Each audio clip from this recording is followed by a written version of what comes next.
This is St. Louis Cardinals baseball. A gorgeous afternoon here in downtown St. Louis. It's game number 3 of the 4-game series.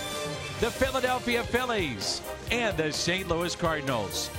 And welcome to the broadcast booth here at Busch Stadium. I'm Dan McLaughlin. Tim McCarver will be my partner today. He's down on the field. We're going to go down on the field momentarily as we celebrate the reunion of the 1968 National League champions. Jim Hayes is here as well. The Cardinals' offense has been very good as of late, and especially late last night. If you missed it, after an hour and 35-minute rain delay, the offense really has picked it up. 12 runs in the game. 15 hits for the St. Louis Cardinals. They knocked 3 home runs. They walked 5 times. And a real key for them, 6 for 14 with runners in scoring position. So that was good to see from the Cardinals. Michael Wacha pitched very well, and he picked up the win. Now today, this is going to be a lot of fun. A celebration of the 1968 National League Championship team. Some of the biggest names in baseball were a part of that championship club. Certainly you think about Red Schoendienst leading the way, Cepeda, Javier, and of course 1.12, the ERA of Bob Gibson. Remarkable. And this is amazing to see, folks. That's a live look at the great Lou Brock. He is here today. The Cardinals are hoping that Red Schoendienst will be here as well. Many of the members of the 1968 team have made their way back to St. Louis. Tim McCarver, Steve Carlton, and some of the others. And there's a quick lesson right there for Luke Weaver. Hey, try throwing it this way. You might want to look at it this way. Does it get any better? That's what St. Louis is all about. It's about celebrating the great players, the history, and the championships that have been won over the years. So the 1968 National League champions are here. They had a chance to visit with the current players. They'll be introduced momentarily. As a matter of fact, we'll take it downstairs. Longtime PA man here at the ballpark is John Hewlett. Let's see who's in town. The 1968 National League champions are here, and we have it on Fox Sports Midwest.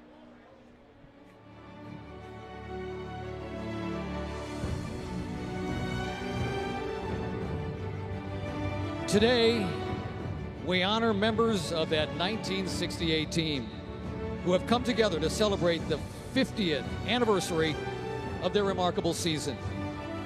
Joining us on the field to welcome back members of the 1968 team are Cardinals team president Bill DeWitt III and president of baseball operations John Mozeliak. Let's start the introductions with the manager. He's watching from home today, but he is represented here by 2 of his daughters. Please welcome Colleen and Kathleen Schoendienst.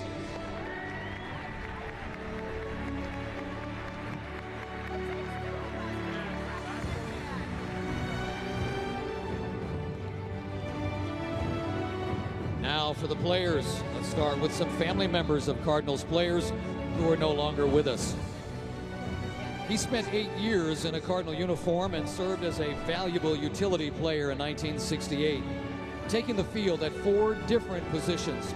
Please welcome Mary Gagliano, representing her husband, the late Phil Gagliano. A catcher on the Redbirds roster, he played 6 seasons for St. Louis and served generations of Cardinals players as a coach for more than 40 years. Please welcome Barbara Ricketts, representing her husband, the late Dave Ricketts.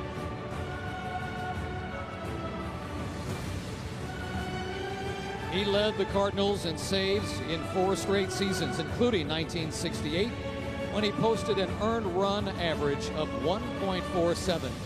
Please welcome Darlene Horner, representing her husband, the late Joe Horner. He finished his storied career with 2 seasons as the Cardinals right fielder, helping to lead the team back-to-back pennants. Please welcome Kevin Maris, representing his father, the late Roger Maris.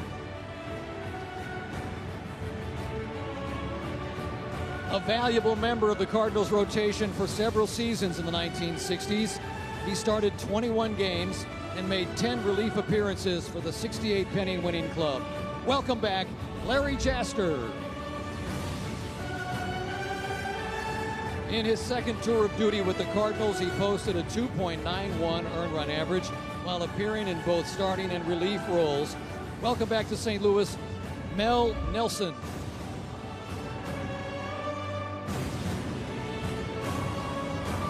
A Springfield, Illinois native and 19-year big league veteran, he started his career with the Cardinals in 1953 and returned to the Redbirds in 1968, appearing in 69 games while playing shortstop and second base. Welcome back, Dick Schofield. An outfielder and third baseman, he contributed to the Cardinals' pennant-winning success in 1964, 67, and 68. And his son Scott was a key member of the Redbirds' 2006 World Series championship. Welcome back to Busch Stadium, Ed Spiezio. One of the youngest members of the 68 squad, he broke into the majors with the Cardinals as a 19-year-old in 1965. And in 68, played all three outfield positions for the Cardinals. Welcome back, Bobby Tolan. He was a member of the Cardinals rotation for a decade. In 1968, he won 15 games for the Cardinals, including the first and last games of the regular season. In between, he pitched a no-hitter against the San Francisco Giants in September. Welcome back to Busch, Ray Washburn.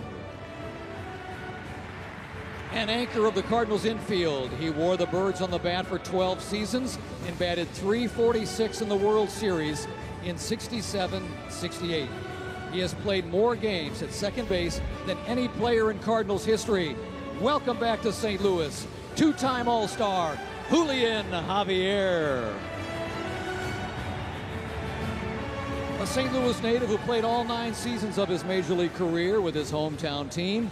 He played in the outfield for the 1964 World Series champion Cardinals and took over at third base for the pennant-winning Redbirds in 1967 and 1968. He led the 68 club with 79 runs batted in and was second on the team in home runs. Welcome, Cardinals Hall of Famer, Mike Shannon. He spent 12 of his 21 big league seasons in St. Louis and caught every inning of the Cardinals World Series games in 1964, 67, and 68. He's been inducted into the Broadcasters Wing of the Baseball Hall of Fame in Cooperstown. Welcome, two-time All-Star and Cardinals Hall of Famer, Tim McCarver. At age 23, he contributed 13 wins as a member of the Cardinals rotation, including 10 complete games and 5 shutouts. He compiled 329 wins and 4 Cy Young Awards in a 24-year career. Welcome back, Hall of Famer Steve Carlton. He turned in a season for the ages in 1968, winning the National League Cy Young Award and Most Valuable Player Award after recording a 22-9 record and a Major League record 1.12 earned run average with 28 complete games and 13 shutouts. Let's welcome back Hall of Famer Bob Gibson.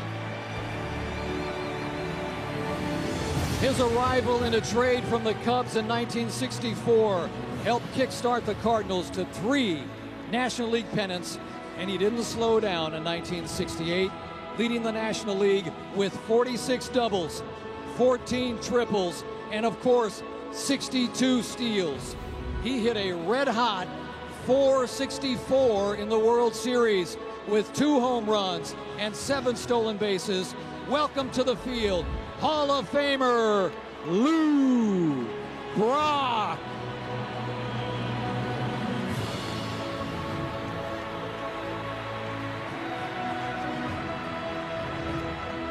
There's no better way to cap off the 1968 ceremony than to again reunite the battery that was paired for 198 games during their Cardinals career.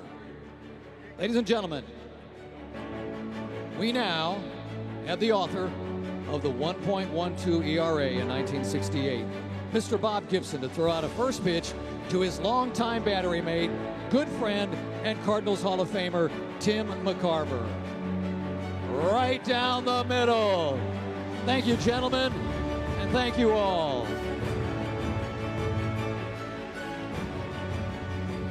Another tremendous ceremony here in St. Louis, honoring some of the greats that have ever worn the Cardinals uniform. A celebration of 68, and we've got more. Baseball is coming up.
Join us momentarily.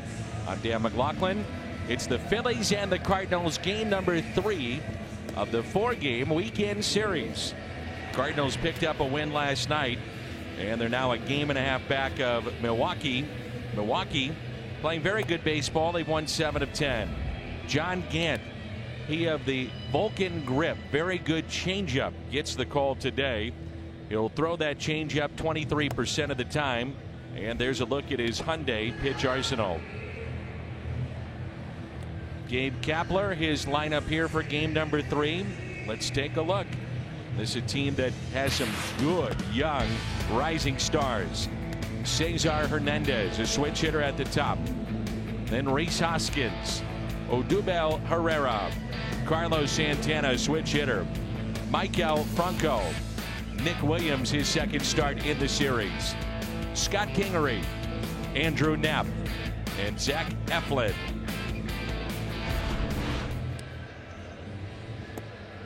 Gabe Kapler sometimes really goes against the traditional book, but you know what? The Phillies playing pretty good baseball, just a half game back of the Atlanta Braves. The Phillies are 25-17. As we've seen, Hernandez can be a tough out at the top of their lineup. He's hitting .277, 6 home runs, and he's driven in 15. And so John Gant, when you think about the lineup here today, he's got 5 left-handed bats that he'll have to deal with, as the umpires have just arrived on the scene. So right after the photo of the 68 champions, the Cardinals took to the field, and then the umpires have just gone out to exchange the lineup cards with the coaches of the 2 respective teams. So John Gant gets loose. He's ready to roll, and so are we, but apparently the umpires were not. We hope to visit with Bob Gibson here in the booth. That's always a treat. Jim Hayes is going to catch up with the great Lou Brock. The Cardinals defense behind John Gant and around the horn is presented by Dobbs. Marcell Ozuna, Tommy Pham, Tyler O'Neill can play all 3 outfield spots as he picked up his first major league hit last night. Matt Carpenter's at third, Jed Jerko at short, Colton Wong and Jose Martinez on the right side of the infield. And the first major league start for the Cardinals for Stephen Barron. He'll get the call today. Terrific night for Francisco Pena, Cardinals catcher that was a triple away from the cycle here in game 2. And the first pitch by Gant. Here she comes, and it's a ball. Larry Vanover is the home plate umpire. He's the crew chief. Hunter Wendelstedt at first, Ramon De Jesus at second, and Nick Marley is down at third. There's a strike, and it's 1-1.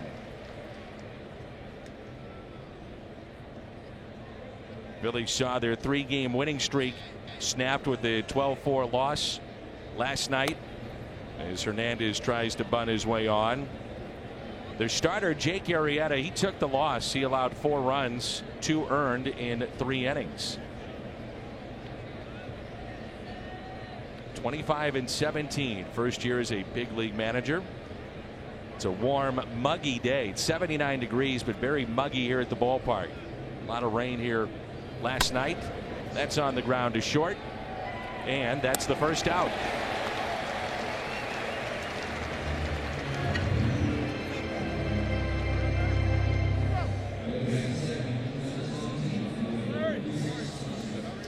The Phillies did make a move after the game last night. They optioned Rios, their right-hander, to Lehigh Valley. That's their AAA affiliate.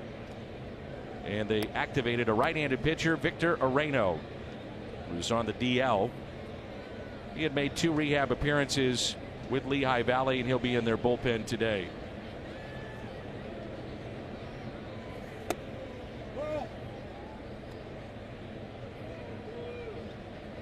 That's the replacement umpire, Nick Marley. After we saw last night, the home plate umpire had to leave. 2 balls and no strikes on Rhys Hoskins. Hoskins striking out at a clip that the Phillies are a little uncomfortable with after he got off to a very good start. 24 strikeouts in his last 13 games. And the 2-0 is hit out of play. Fans still filing into the ballpark here at Busch Stadium. We're expecting a crowd over 40,000 here this afternoon. And umpire David Rackley last night took one off his face mask, and he was shook up. And the 2-1 pitch. Good changeup. And that's the pitch right there. John Gant, if he's got that working, could be a long day for the Philadelphia Phillies. It's the odd grip that he has. They call it a Vulcan grip with the changeup. Splitting the middle fingers. And the 2-2 fouled back. When Busch Stadium opened back in 2006, the Phillies, you may recall, they were rolling at that time. That was the beginning of a really good run of 5 straight division titles. They were 18-12 first 30 games here. That has not been the case in recent history. They have not won a series against the Cardinals since 2014. Another ground ball that's hit to short. Jerko, wide throw, And it gets by Martinez. Barron was hustling to back it up on the play, but to no avail.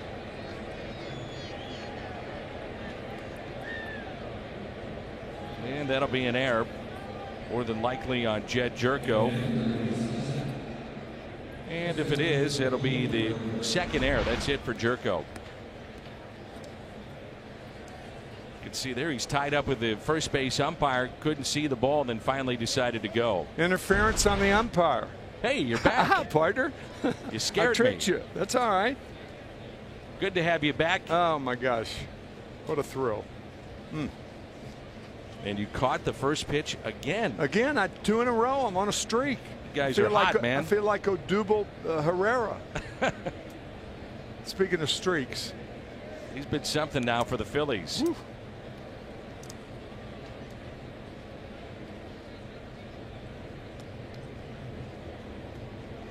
So 1 out and a runner at second base. Herrera has hit safely in 9 straight against the Cardinals. Overall, he's reached base safely in a career high 44. That's impressive. Cardinals trying to figure out how to get him out. He's hitting 421 against them. Yeah, I was going to say, he's impressive. Yep. Oof. Bob was shaking his shoulder after that first pitch. Yeah, he was. We're going to have to, I don't know about putting him under the knife or not, but might be a little late for Tommy John. I'll tell you what, though, if he wants to give it a go, I'm all for it at 82. Hey, turns 83 in November. Did you tell him to get up here and visit with us? Oh, yeah. All right. He'll be up here.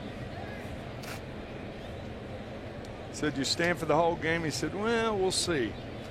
We'll see, meaning if the Cardinals are winning, he'll stay for the whole game. I was talking with his wife, Wendy, over at the reunion, and she said, you know, Dan, he never misses an inning, a pitch, a game. He loves you guys. He doesn't. Loves us and the Cardinals. Proud to say. That's out of play, and it's 1 ball and 2 strikes.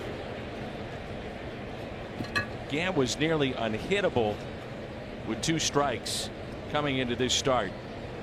The opposition 1 for 24 against him with 2 strikes. He's got that good changeup to put you away. Followed by that unusual delivery, a little kick before he releases the ball. Deceptive. And he had to basically scrap the delivery that he had a year ago. Remember, he would stop. He did. Yeah. He had to stop using that delivery, and that was Brian Eversgerd, the bullpen coach, that told him about the rule that was handed down by Major League Baseball. Wow. Time called, and he threw it to the top of the screen. That was granted really late. Yeah, really was. Called by Herrera, you could see, and Gant just hauled off and threw it. Like he was going from one peak to another in Yosemite. Well, one way you get to 44 straight reaching base is being a tough 2-strike hitter.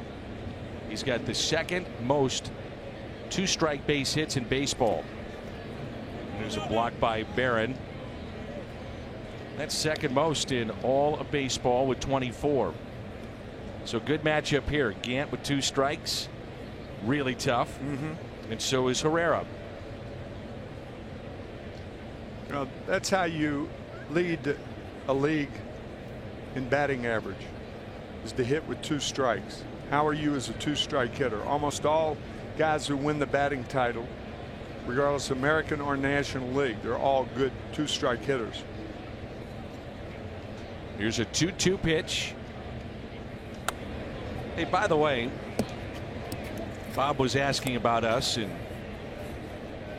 he told you, well, I brought up the fact that I mentioned to you the other day. Well, why did he do that? You said, I don't know. When I said, you told me he's going to pitch inside. And I said, well, why would he pitch inside? And you said, I don't know. And Bob said, well, now hold on here. He was taking up for me. A little bit. Let's not give you too much credit. You don't mess with my name when you're talking to Bob, okay? He said those catchers, they see little things. You know, guy leans out, you pitch in.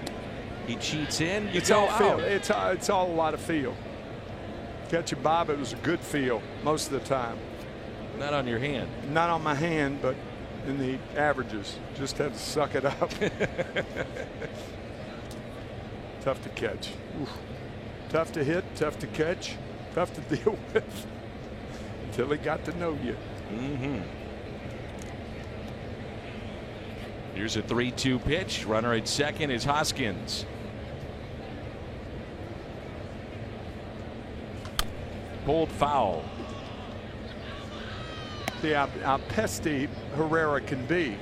You know, making contact with balls that are not his pitches, but staying alive with 2 strikes. This will be the 8th pitch of the at bat coming up.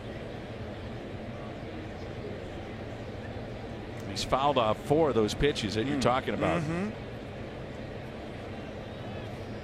This day and age of pitch counts, that becomes a valuable at bat. Rise the pitch count, get into a bullpen. A wide stance of Herrera. Good change up, and he struck him out.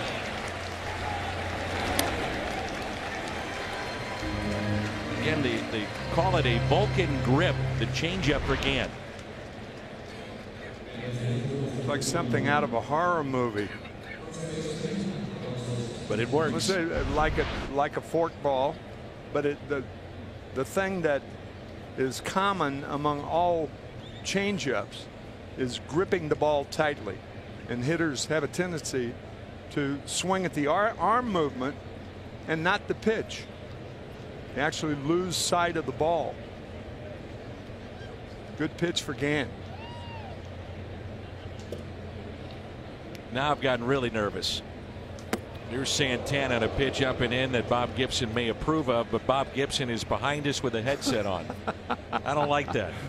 Make a good Can't director. talk about him. Good director or good producer, wouldn't he? He would. Tim, what are you talking about? Dan, come on. You take the headsets off and let me do this game. That'd be Bob. Would be.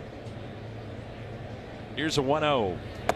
One thing about my partner, Dan McLaughlin, he is excellent in picking up voices. He can do Vin Scully, he can do John Miller. He'll be doing Bob Gibson before the season's over. Not when he's in the booth. And he did me the other night, and you'll be hearing from my lawyer on Monday, by the way. I heard on the pregame show. Yeah, you Jim will. asked you about it. That's right. I don't talk like that, do I? A little bit. There's a strike, and it's 2-1.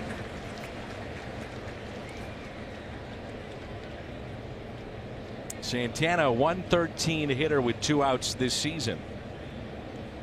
And the shift is on. He homered in game 1, a long home run into center. Ball hit to the right side of the field, unless it's really scorched and finds a lane, somebody's going to knock it down. And it's hit to the right side. He beats the shift. Found a lane. Throw is cut off by Martinez, and Hoskins scores the first run of the ball game.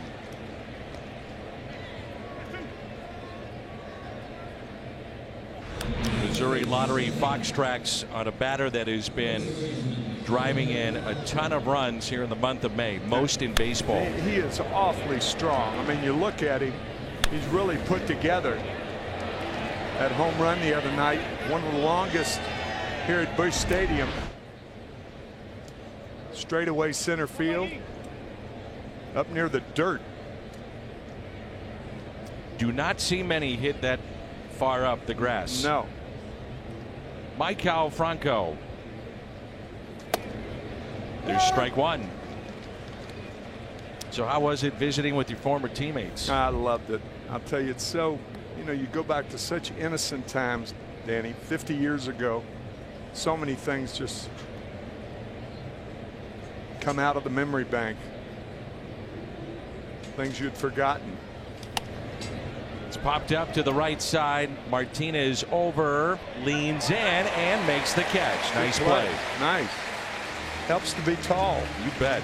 That long reach in the dugout. Santana the base hit, 1-0 after a half inning.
Putting together on base 5 times last night and hitting .318.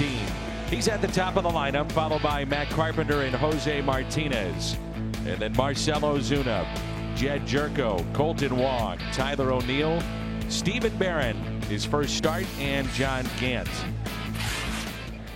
Eflin hasn't started since May 7th. Skipped a spot because of rainouts twice, so we'll see if there's a control issue. Sometimes that can happen with guys that miss a start or two. Been 12 days since he started, and one of the reasons that he moved to the third base side of the rubber, Rick Krantz, the pitching coach for the Phillies, advised that from Zach, but it was to get more movement on the pitch inside. That's good to know when you're facing a guy like Tommy Pham, because a lot of right-handers try to pitch him inside. And the next to Tommy. Well, it's a nasty pitch right there. Eflin came to the Phillies in the deal for Jimmy Rollins, former MVP and shortstop of the Phillies. Held on to and a strikeout of Tommy Pham. Let's turn to Tim's Toyota key to the game. Now the Cardinals trying to feed off last night. Hope they can. That offense, I mean, they pounded the ball last night. Hope it's not too short a turnaround. Finished up about what, 12:05, 12:10 last night, something like that. Short night of sleep. Here's Matt Carpenter. You can see he's taking much better at bats. Last 3 games. Last game, the second game in Minnesota, and the first 2 games against the Phillies. So far, lefties against Eflin, just 2 for 16. And Carpenter hits it the other way, near the wall, and it's caught.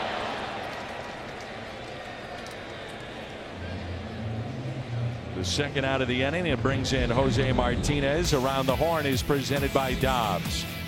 Rhys Hoskins, Odubel Herrera, Nick Williams. Trio in the outfield: Franco, Kingery, Hernandez, Santana on the infield, and Andrew Knapp is behind the plate.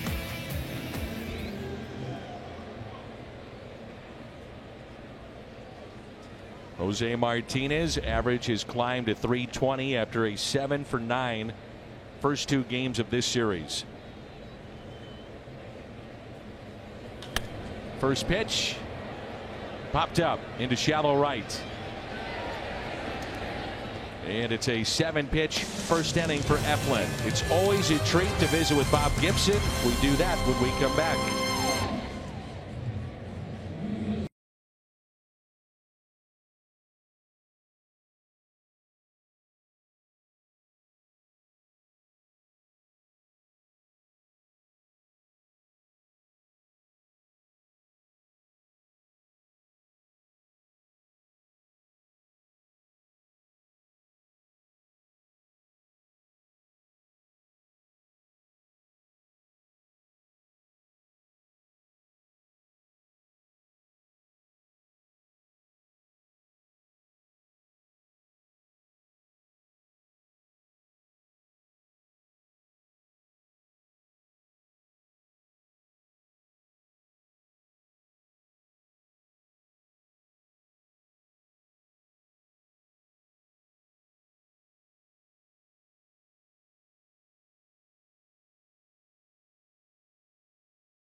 .268 strikeouts.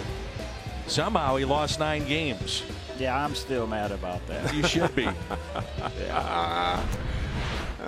Oh, and 9, and you lose 9 games with a 1.12. Well, let me interject Go something. ahead. Bob finally decided that every time he pitched, we had to face the ace of the other staff. We'd have to face Marichal, Perry, Drysdale, Koufax, the likes of that. Ferguson Jenkins with the Cubs. Ferguson Jenkins with the Cubs. Yeah. I talked with Red about that one time. I said, Red, you've pitched me against the other team's best pitcher all the time. Why don't we switch that around a little bit? He said, well, if you beat them, we can sweep. I said, if they beat me, they can sweep. Even though you had pretty good backup in those days, too. Yeah, Nelson that's true. Browse, Ray Washburn, Steve Carlton. Dick Hughes. Dick Hughes in '67. And we're underway here in the second inning. The great Bob Gibson, the Hall of Famer, is with us. 1968 for you. Does it define you, you think, in many ways, the 1.12?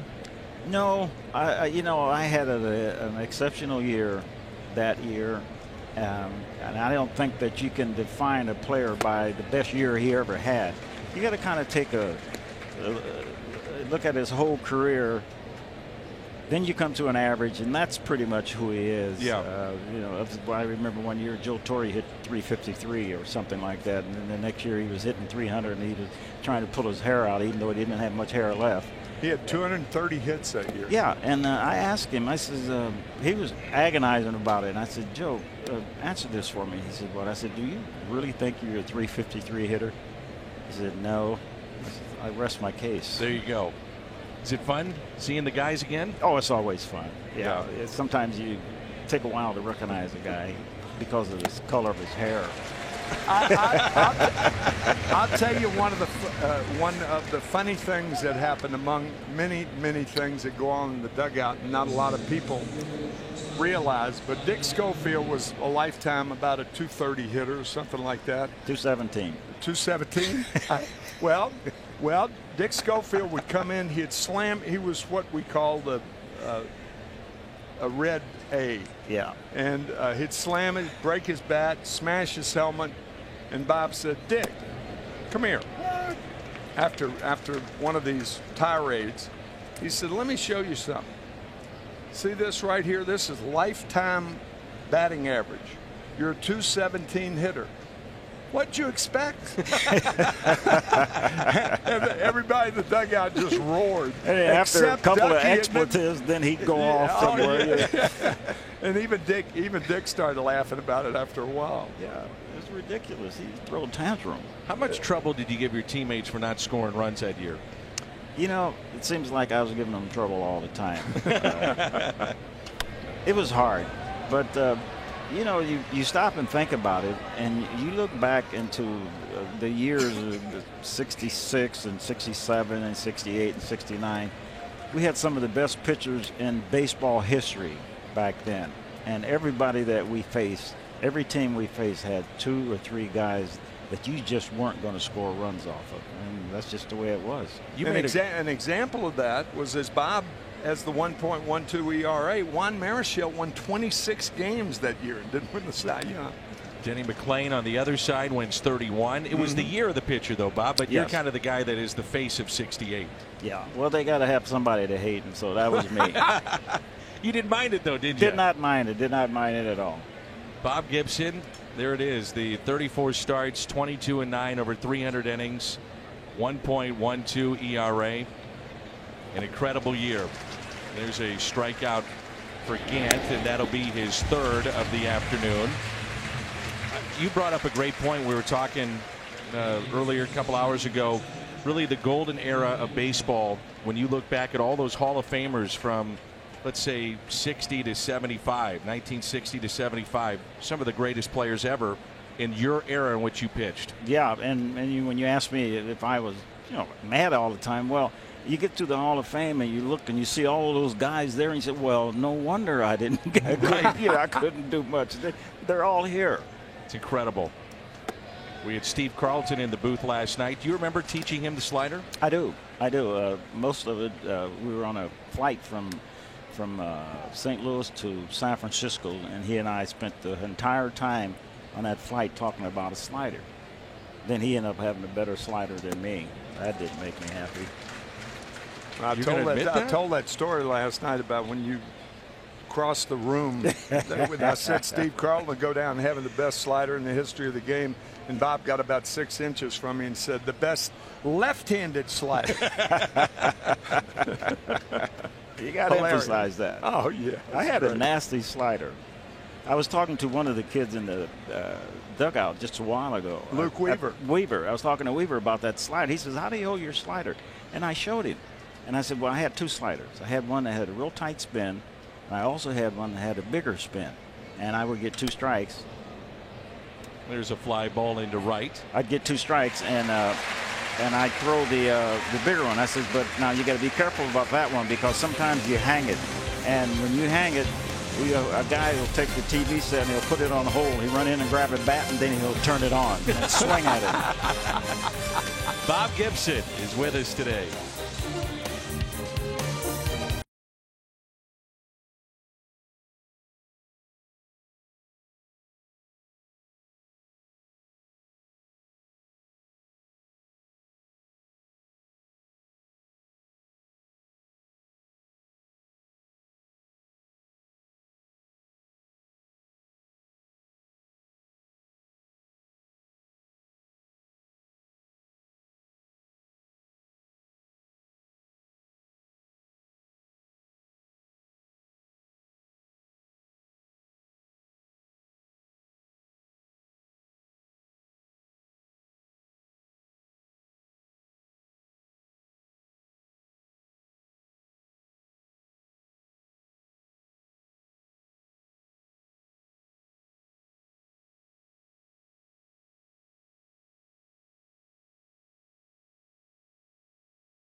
MLB moments happen, Budweiser will be there. And by Chevrolet, the #1 selling brand in the St. Louis area. Find yours at your Mid-America Chevy dealer. Phillies have an early lead as we celebrate the NL champions of 1968. American military personnel serving overseas are watching this game on AFN, the American Forces Network. Welcome to those in countries around the world aboard naval ships at sea, and thank you so very much for your service. And you get a treat today with Bob Gibson in the house. And we found a baseball for you, Bob, and we were talking about the slider that you were showing the grip with Luke Weaver. And for fans that are watching, how did you grip it? How did you learn the slider? I grip my slider the same way I would a two-seam fastball. Only you put your fingers a little closer together rather than spread. A little closer together, and you put a lot of pressure on that inside finger there. And what I did, it was kind of like if you try to turn a doorknob and open a doorknob. And it was like that. And then when you wanted a bigger one, you would do it kind of, but then you'd break your wrist. And you wear that kind of thing that looked like a helicopter, and if it didn't go down in a way, they'd hit it like 5 miles. Yeah, the good slider from a catcher's standpoint came with a dime spin. It was tightly, but the quarter spin, that was a trouble slider. Ozuna pops it up on the infield. Almost always hit hard. But it's okay as long as you left it down. If you had it down, you could get away with that. And a lot of times it would act pretty much as a changeup. But if you got that up in the air there, up high, they hardly ever missed it. Hardly ever missed it. We had a shot of you and Luke Weaver in the dugout before you guys were introduced. You appreciate it when a young guy says, all right, how'd you do it? I saw the video. Tell me something. What am I doing? And what were you doing there? I was showing him how you hang it, and they hit it real far. don't do this. Right. I said, trust me, I've thrown a lot of them. He says, yeah, haven't we all? Yeah, I bet. It's a great shot there. Here's Jed Jerko. Were you and Tim always on the same page?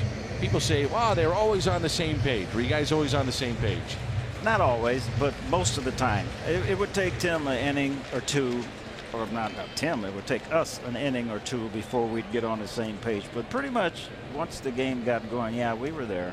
The biggest thing that we learned together was to call pitches to Bob's rhythm.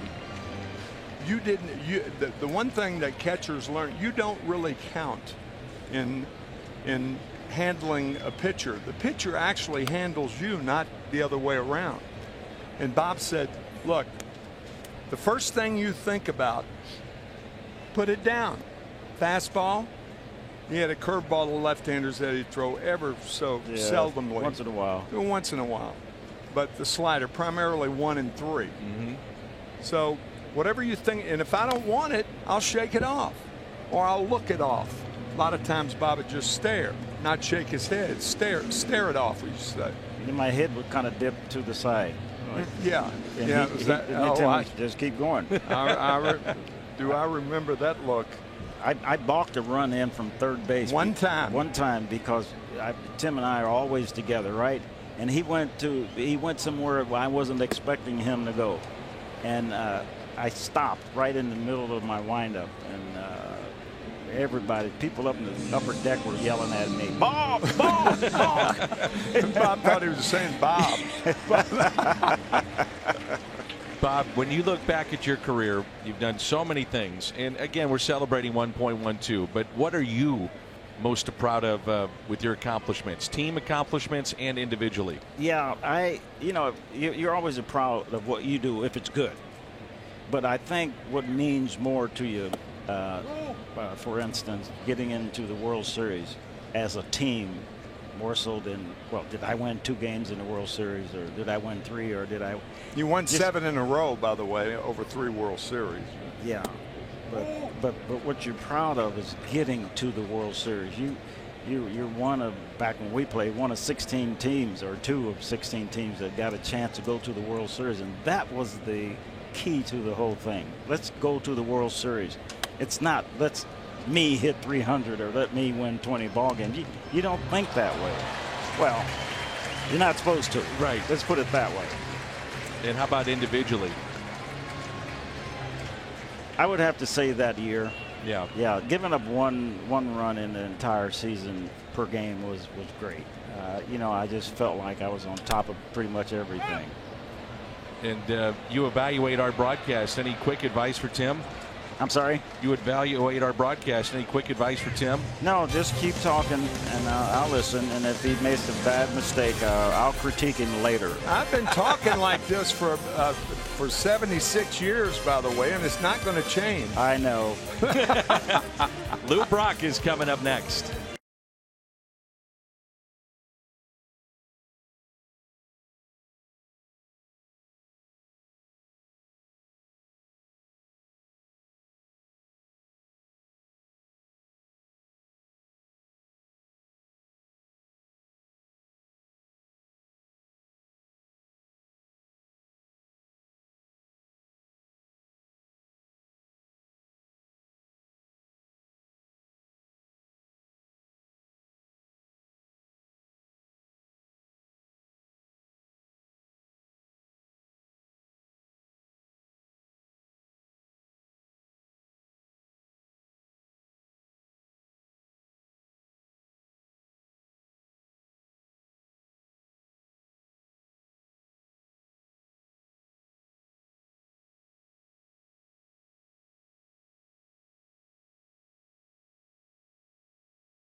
Wonderful to have him here at the ballpark.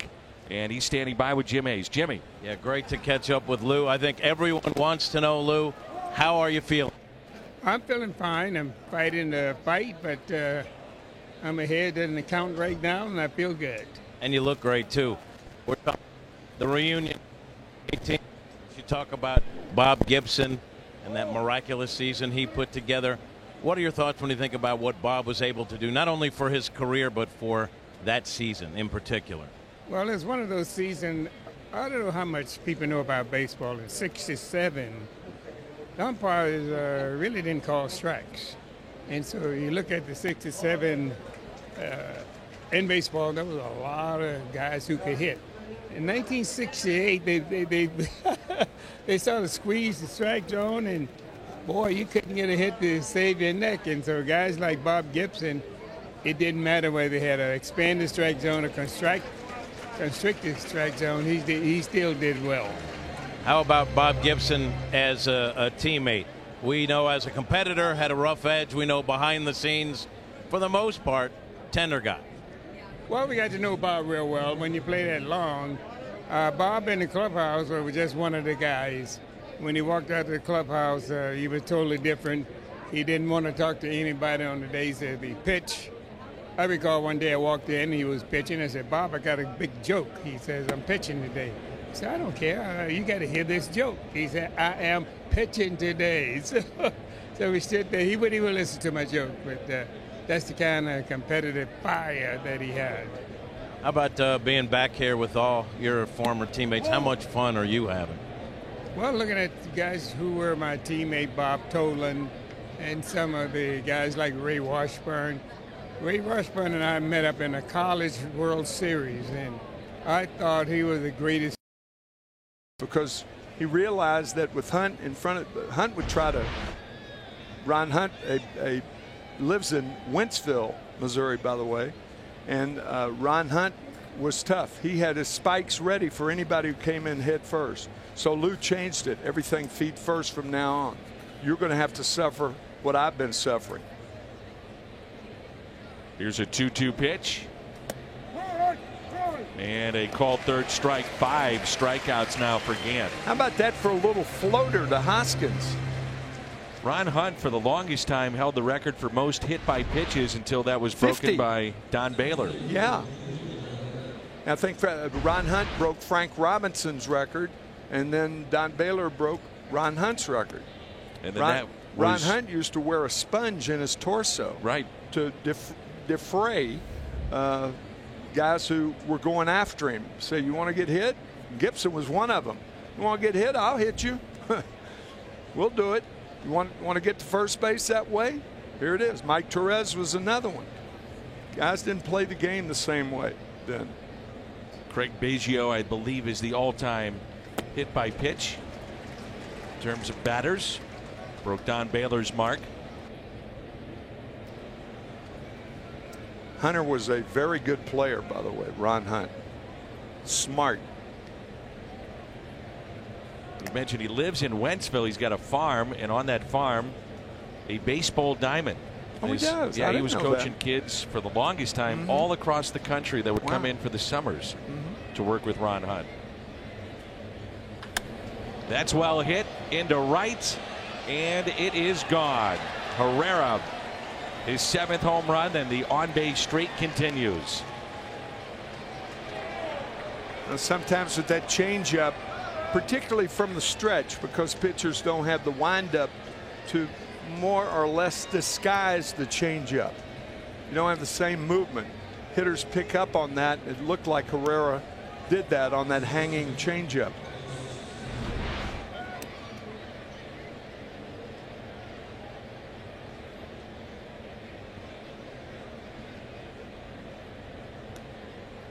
Some talent. Well, the Cardinals have seen an error that came around to score, and a walk does as well. Here's Carlos Santana. As this date in baseball history, 1962, Stan the Man becomes the National League leader in hits. 41 years young. Moved past Honus Wagner in 1962. Stan Musial, a general manager 1 year, he won the World Series and said, this isn't that tough. So I'm not going to do that anymore. Stan the Man touch, right? Stan the Man touch. The Midas touch. It's a good changeup. Also, this date, 1964, Ernie Broglio, record-tying 3 wild pitches in 1 inning. Interesting twist. Cardinals lose to the Cubs that day, and later trade, you know, Lou Brock.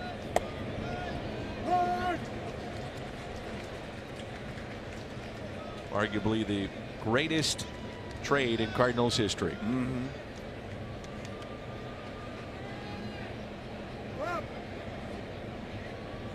I recently had the privilege of listening to Lou Brock's home run in straightaway center field at the Polo Grounds. The call was from Lindsey Nelson. About that. Mets and the Cubs. Lou hit it over 500 feet to center field. Henry Aaron, Joe Adcock, and Lou Brock were the only ones to ever hit it into center field. Now, this is Lou Brock, who weighed 165 pounds now. Think about that. Yep. 3-2 is yanked foul. Not an ounce of fat on him either. That call of Lindsey Nelson of Lou Brock's mammoth blast, by the way, was sent to me by Steve Hurt of the Elias Sports Bureau, who does a terrific job with statistics, statistical analysis, what have you. 3-2 pitch out to center. Pham came in, now goes back and makes the catch. The 2-run shot by Herrera. The day that we celebrate what is all great in Cardinals baseball.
The great Red Schoendienst called into service in 1943, helped build baseball fields at a POW camp for Italian prisoners.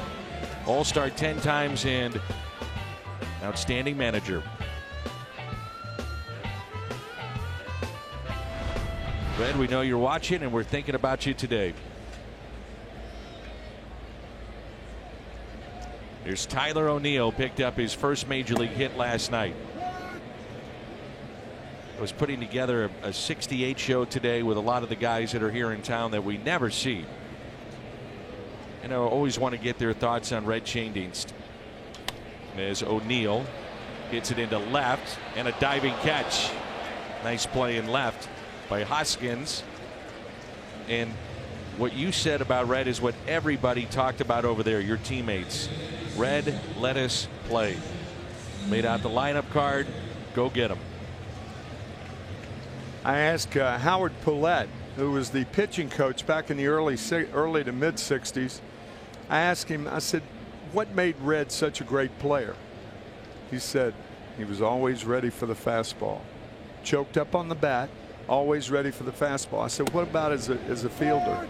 He said he always played under the hop. I've never forgotten a description like that, under the hop. It relaxed the hands when you're under the hop. You bring the ball up. You don't stab at it.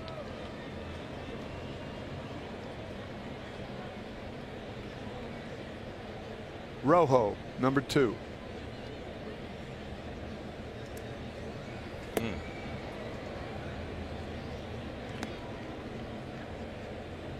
Red, until maybe 2-3 years ago, you'd see him hitting fungos on a daily basis, walking around during batting practice. And I asked him one day, I said, Red, why do you still do this? Why are you still getting dressed out and hitting fungos and working with guys? He said, you know how you stay young? You hang out with young people. Keeps me young. He is the oldest living Hall of Famer, Red Schoendienst. A swing and a miss by Barron, third strikeout. 2 outs, and it brings in John Gant.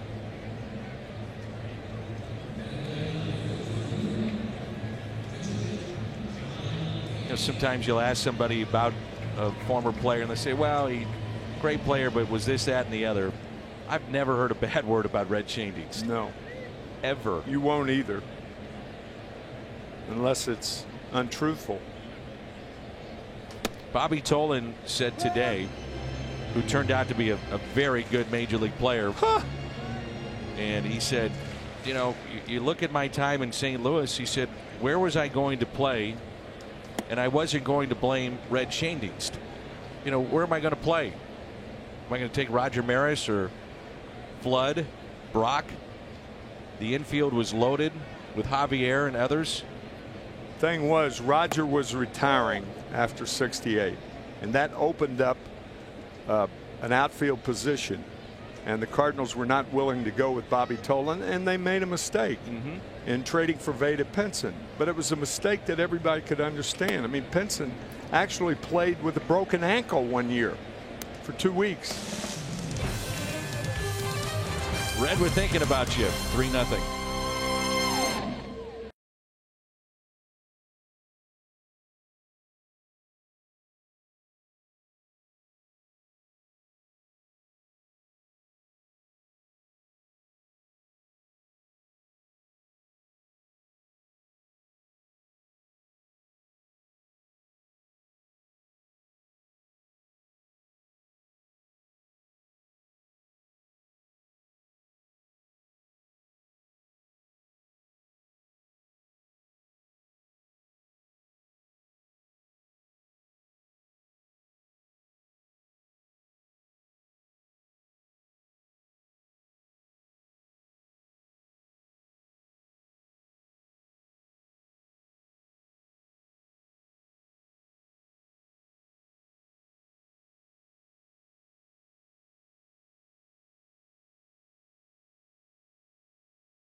Cancer Center, national leaders in cancer. And by Steel Outdoor Power Equipment, pick your power, fuel, or battery. With Steel, search STIHL. If you can't catch a game on television, you can stream games live on your mobile device. Download the Fox Sports Go app. Log in. Stream the Cardinals. It's presented by T-Mobile. Inning number 4 rolls in, 3-0 Phillies. A 2-out hit by Santana in the first to drive in Hoskins. 2-run homer by Herrera.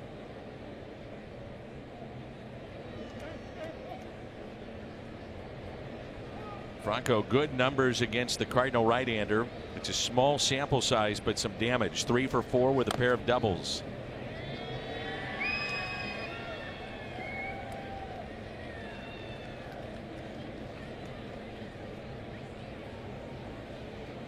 Kevin Maris, son of Roger Maris, here today. Brought his daughter as well. Daughter's 22, graduating from Florida. We've talked about it, speaking of Florida, many times. Roger Maris may have signed the greatest contract in the history of professional sports in this country. 8 counties selling Budweiser, Busch Bavarian. University of Florida in Gainesville, 8 counties. Kevin told a neat story to me as it pertains to the Cardinals. Here's the 2-1 pitch. And a grounder hits softly left side. Carpenter the lob over to first for the out. But Kevin was saying that word had gotten out that he was going to retire. Roger Maris was ready to retire. Right. And the Yankees, knowing this, trying to get any kind of value out of him, decided to trade him. And he said someone from the Cardinals showed up and on their front step said, hey, you've been traded to us. And he did not. Kevin, describing his father, and you would know obviously very well, but said he wanted to be a team player. Didn't feel right if he did not accept the deal. And he always wanted to get into the beer business. So it goes to St. Louis, Anheuser-Busch. He had an eye on AB. He had an eye on trucking and the beer business. Early 1967, right? Yeah. He wanted to get into it anyway, and he thought, so this makes perfect sense to go to St. Louis. Why not do it? Yeah, and his brother Rudy ran the business. Right. I believe they got out of the business about 10 years ago or so. Here's the 1-1. Remember, Kevin was in the minor leagues and then helped with the family business. John Romano was a backup catcher that year in 1967, and we were after we clinched it, Bob Gibson clinched it in Philadelphia. Gussie Busch rented Bookbinders, the famous restaurant in Philly, and John Romano and I just happened to be at the wrong end of the bar. Everybody was celebrating the whole bit, and Roger, Gussie Busch, and Dick Meyer of the brewery were discussing Roger's contract. And Gussie, I remember saying, as clear as day, I'll tell you after this. He said, Strike Roger, out. You hit me 30 home runs and drive in 100 runs, and we'll see about that distributorship. And Roger said, Gussie, we're not going to see about anything. It's either that or I'm not coming back. And I said, John, we need to be at the other end of the bar. And we moved. We were right in the middle of the negotiations. I mean, it was scary. Yeah. And they're talking about a Budweiser distributorship. Are you kidding me? So we kind of had a firsthand listen to Gussie and Roger and Dick Meyer, who was loved by everybody. The brewery, a good friend of Gussie Busch's, and Gussie was, hail fellow, well met. But being in on that negotiation was very uneasy. But Kevin, Roger got it. Yeah, Kevin said it was a great time in their families' lives. He said New York was great, don't get me wrong, but to come to St. Louis in an unbelievable baseball town. Roger said that was the happiest 2 years of his life. Here's a guy who hit 61 home runs to break Babe Ruth's record. And that's what Kevin was saying. Yeah. Back to Gantz in a 1-2-3 inning. We're midway through 4. 3-0 Phils.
After the very long night in game 2, but what a series he's had. 6 for 8. Home run, double, driven in a run, scored 3. That's a look at your Kubota power stats. You have to think he would be back in that starting lineup tomorrow. Got a hot bat? Ride it. Yes, sir. Cardinals need some base runners. 9 in a row. Retired by Eflin.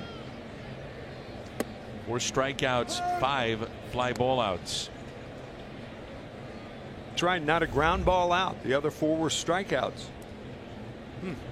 Here's Tommy Pham, struck out swinging first time up. And there's your first base hit. Ask and you shall receive. Well, I know how much you believe in that announcer jinx. Oh, yeah. Missouri Lottery Fox Tracks. I did David Cohn's perfect game back in 1999, July 19th. We started talking about a perfect game in the 3rd inning. So Honestly, there's no jinx. Of course not. It's nonsense. Don Larson. It's announcers like you that keep that and perpetuate that. Don't talk down to me like that. You can't bring up that. Well, you got on the way I talked the other day. I'll be hearing from my lawyers on You're Monday. You're going to hear from mine now. So we have dueling lawyers. I got a sheet for you, and I'm going to slide it over across the table with my demands. Don Larson was in the crowd that day. So was Yogi Berra. It was Yogi Berra Day at Yankee Stadium after 14 years of not speaking to Steinbrenner. 14 years. He was reinstated.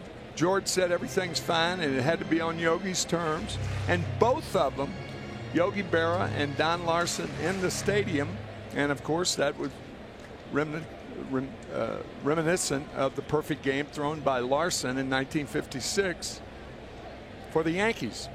And Don Larson will be back in St. Louis, I think, next month. Oh.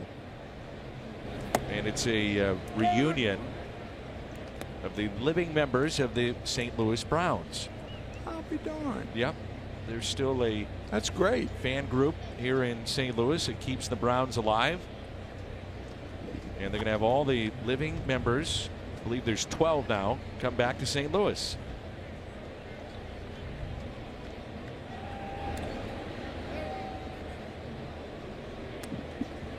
Matt Carpenter, a fly out to deep left center, first time up. Normally, big guys do not have good moves to first base. Eflin is an exception. He's 6'6", weighs 211. Normally, their feet get in the way, and that prevents them from having quick feet, but he's got a very good move to first base.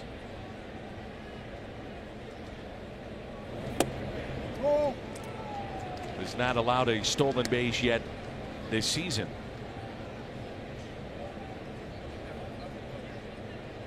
One ball and one strike, three infielders on the right side. Sizable lead there for Tommy Pham, who was going to be picked off last night, but it was a throw that was errant, wound up at second, came around to score.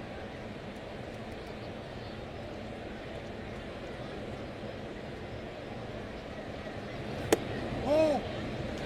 2-1. I think we've seen with the at-bats of Carpenter, he's making a conscious effort to take the ball the other way. Seems like the Phillies are trying to combat it by pitching him inside.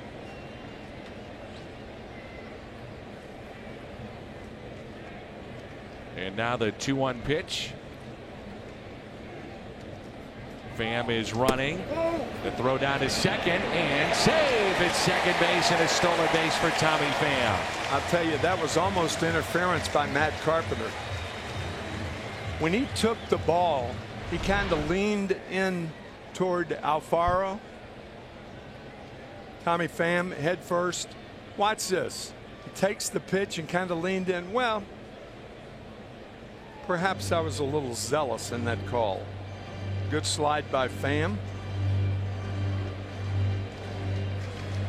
Looking at that play, he may be out. Home plate umpire is Larry Vanover, and you know this is part of replay. Hey, you got 10 seconds to get the umpire and say you want to look at it. You got 20 then after that to decide whether or not you want to review it. You want to speed up the game? Larry Vanover should say that's it. Your challenge gone. I agree with you, partner. They took a long look, getting various views, and Pham may be out. That last review looked like they may have had a tag on him. It'll be close, so the Phillies will challenge here. It's got to be undeniably different than the call made by the umpire. Strong throw. Looked like the hand was in there. Watch the left hand. This is the replay I thought he might be out on. It's going to be close. Boy, that's close. It's close. But it's not undeniably enough to overturn the play. That's the way I saw it. Yep, I'm with you.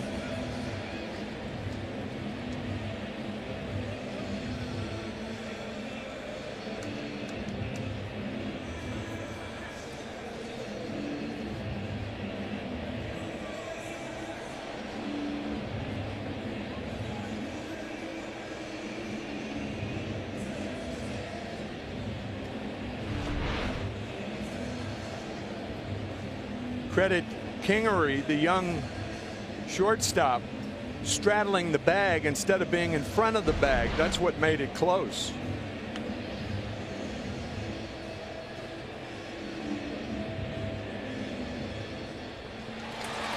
They stole the base for Tommy Pham.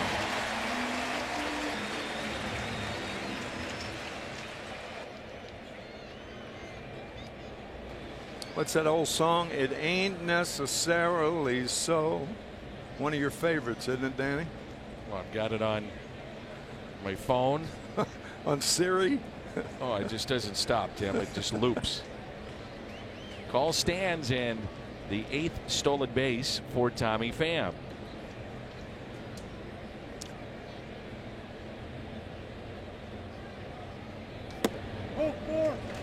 And a walk to Carpenter, and that brings in the tying run to the plate. Arcia drive to success, the best average in the National League since Jose Martinez, his debut in 2016. Murphy, Turner, Blackman, Votto, Martinez. That's exclusive company there. Cardinals trying to set the stage for a multi-run inning with their best hitter up. Best guy who leads the Cardinals in RBIs, 2 on and nobody out. That was career walk number 500 for Matt Carpenter, 14th in Cardinals history.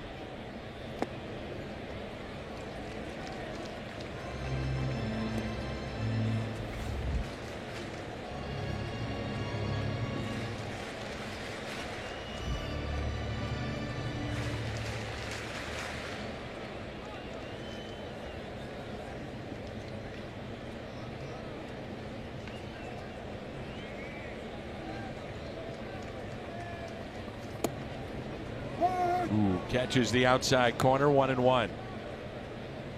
You think about going inside in at bat, how big that call is. 2-0 to a hot hitter instead of 1-1. Yes, sir.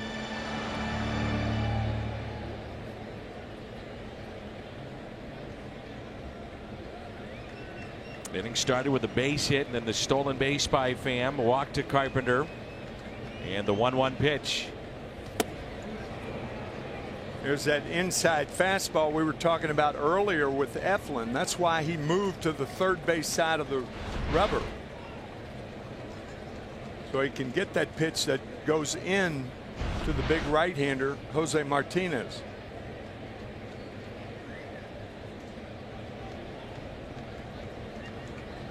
Outfield, very deep base hit, should score Tommy Pham easily.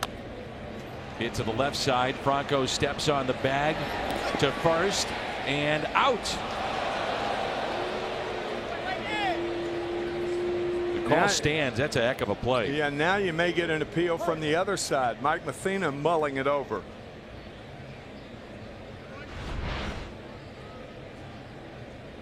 Good play by Franco. I don't know. Nah, looks safe on that. Yeah, I would think the Cardinals would challenge. That's the difference between a size 8 and a size 14. So a challenge here by Mike Matheny. Everybody watching the video board here at the ballpark. Fans think he's safe. Very close.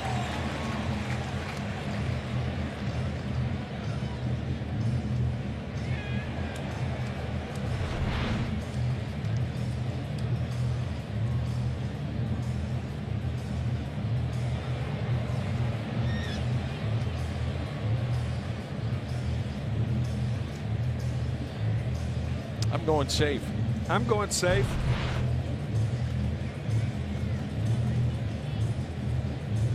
It is worth repeating, but in New York, there's an umpiring crew there. There's various games going on, so they may be looking at other games before they can get to this particular play. Well, they got to change that and do something about it. Hire more people, for crying out loud. You want to speed up the game? What's going on? I mean, after all, this is the big leagues, and I'm not kidding you. And it makes you mad. Get it done. He's safe.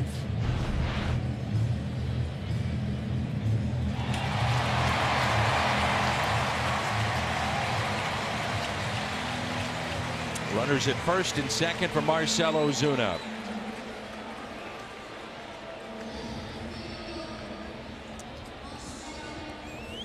So the call is overturned. It brings in Ozuna. Popped out his first time up. Cardinals hoping that's a big play. We'll see.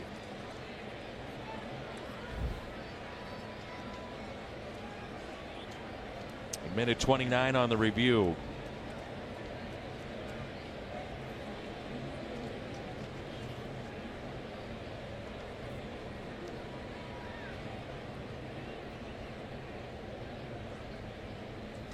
Ooh, he was right on that pitch and fouled back. That was a new and an eye. You're right, Danny.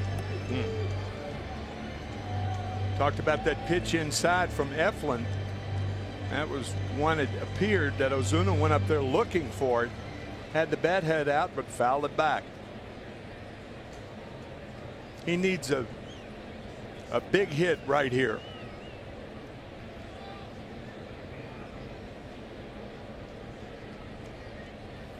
Inside, 1 ball, 1 strike. He's been in that train that the Cardinals have in the dugout after a home run. He hadn't been in the beginning of the train.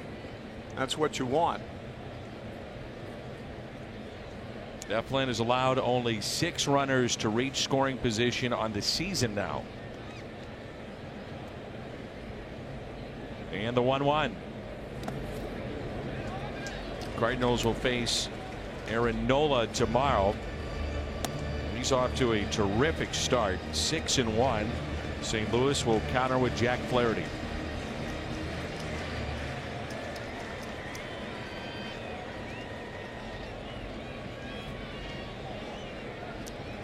Be a big pitch in the ball game right here. A 2-1 to Marcell Ozuna. Outside corner, 2-2. That's the second outside corner that Eflin's gotten in this inning, and both have been big pitches to even the count. 1 to Martinez and now 1 to Ozuna. Front edge, good pitch. The 2-2 to Marcell Ozuna. Doesn't chase. Jed Jerko on deck. Prior to this year, Ozuna had been walking about once every 13 plate appearances. This season, right around once every 22. And you think about trying to maybe do too much, get a little jumpy and chase. Hits it to the right side. And they throw it away. A run will score. Ozuna to second base, Martinez to third. Carpenter scores, and the Cardinals are on the board to make it 3-1. That is a serious mistake on the part of Santana, the first baseman. You have a 3-run lead. The one thing you want if you're an infielder, you tell yourself before the ball is hit, make sure of 1. How are you going to get a double play anyway? The pitcher's got to come over and cover. There's no way you go get 2 anyway. Ball rattling around in that glove, and the throw toward the third base side. You got to make sure of 1 there. The value of putting a ball in play. That's right. Amen, brother. That's example 1A. Jerko, base hit into left. This game is tied, and the Cardinals make the Phillies pay. Jerko drives in 2.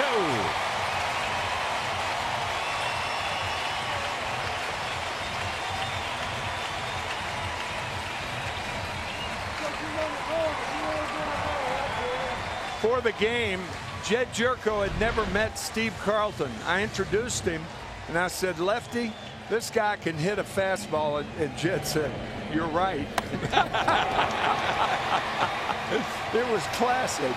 Lefty loved it. One of the best fastball hitters in the National League. A guy who got it, and he ties the game. Now 4 straight games with a run driven in for Jed Jerko. We're tied 3-3.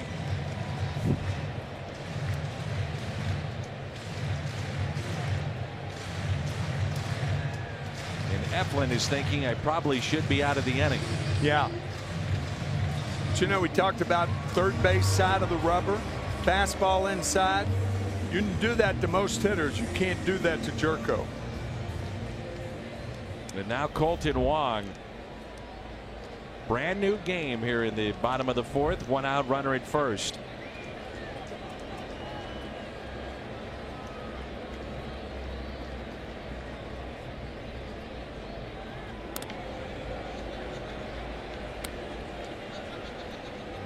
Came into the inning 9 up and 9 down. Base hit by Pham, a steal. Carpenter a walk. Martinez grounded out. Ozuna put it in play, an error, and then a base hit. Hit to the right side by Wong. They'll get the lead man, and that's it. MLB at bat, your #1 Cardinals app. Customize your experience. Catch every moment this season. Home screen icons, features such as the MLB.TV game of the day, pitch tracking, and more. And download MLB at bat today.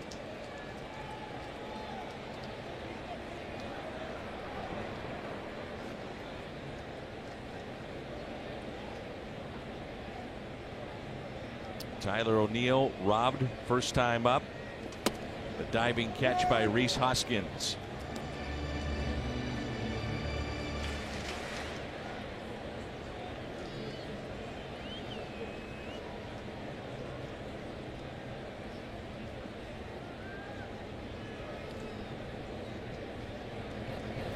Wild pitch. You know, Wong had actually started a little bit towards second base. He would have had a great jump if he took off. Would have been an easy steal, and I just wonder if that caught the attention of Eflin. Just that right there. Maybe because that pitch, your point is that pitch was so far outside, had to be 1.5 feet outside. Could very well have been the reason. And the 1-1.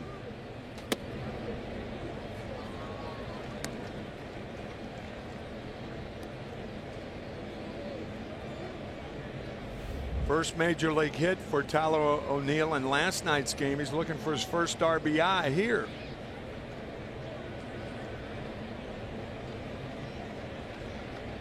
The 2-1 pitch. High in the air down the right field line. And it drops. 2-2. You know what's going through Santana's mind, don't you? I'm trying to make up for that error, because that opened the floodgates. No doubt. Human nature to do that. Yeah, right.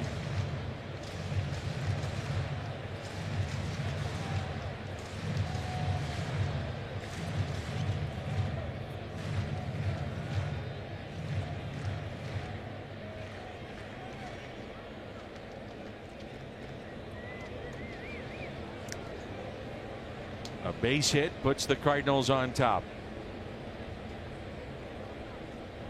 The 2-2 to O'Neill. Out of play again.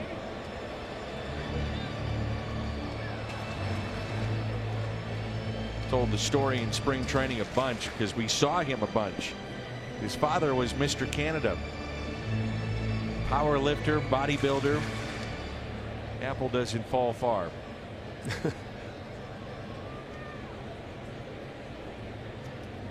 This guy is put together. Full count. You almost knew that slider was coming after those 2 fastballs inside. I mean, if I'm Eflin and the catcher on deck, 8th place hitter, I'll throw him another breaking ball. Same thing. And if I miss, I miss. Yeah.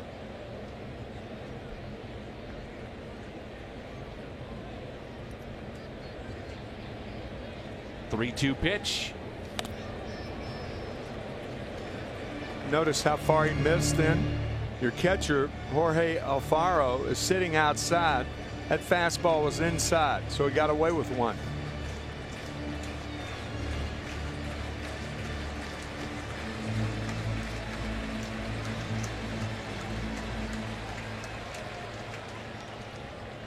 Gabe Kapler or Tyler O'Neill? Who are you taking in arm wrestling? I'm going O'Neill. He draws a walk. Always go with the youth, Danny. That's the rule of thumb, huh? Right. And so the 8th place hitter, Barron, with runners at first and second.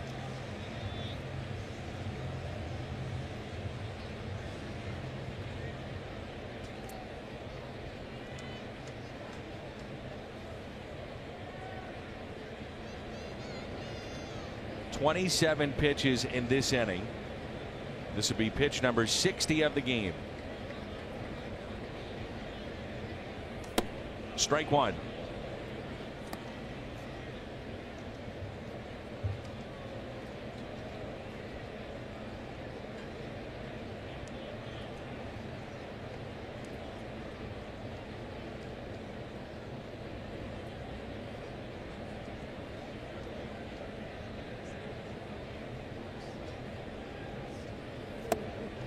Barron struck out first time up. 1 ball, 1 strike.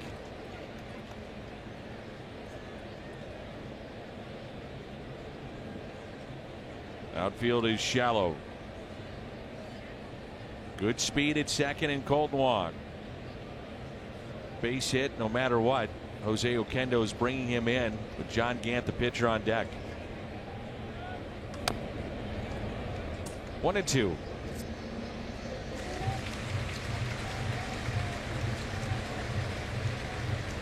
Carson Kelly on the disabled list, as well as Yadier Molina. So Pena there on the left, getting the bulk of the playing time now. And Adam Wainwright, by the way, for those that did not hear, you saw him pictured there. 60-day DL.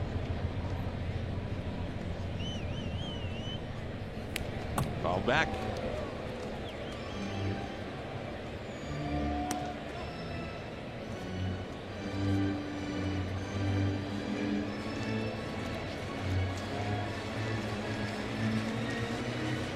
There's activity in the pen now for the Phillies.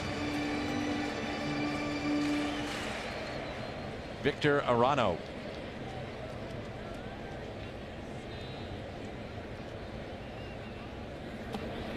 Two and two.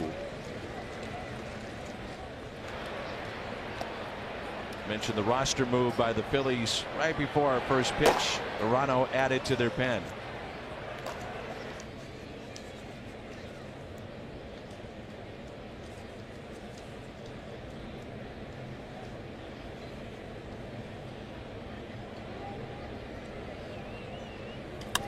Out of play. Good at bat here by Barron.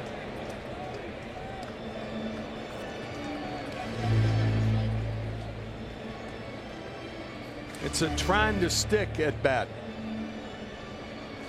Trying to stick with the stick. Meaning trying to stay on the roster. 7th pitch of the at bat coming up. Get a hit here, it'll certainly help.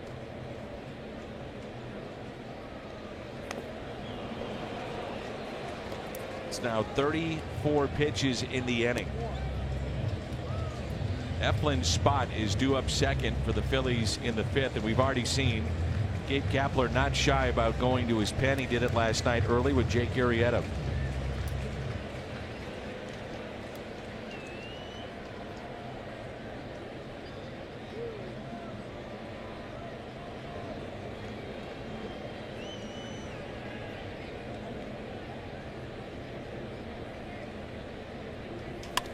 Barron with a fly ball, shallow right field, and the catch is made. Marcell Ozuna, the value of putting the ball in play. Things can happen like this. And then Jed Jerko drives in 2. We're tied 3-3 as we head to inning number 5.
This weekend, here today, Tim McCarver, Dan McLaughlin, Jim Hayes with you.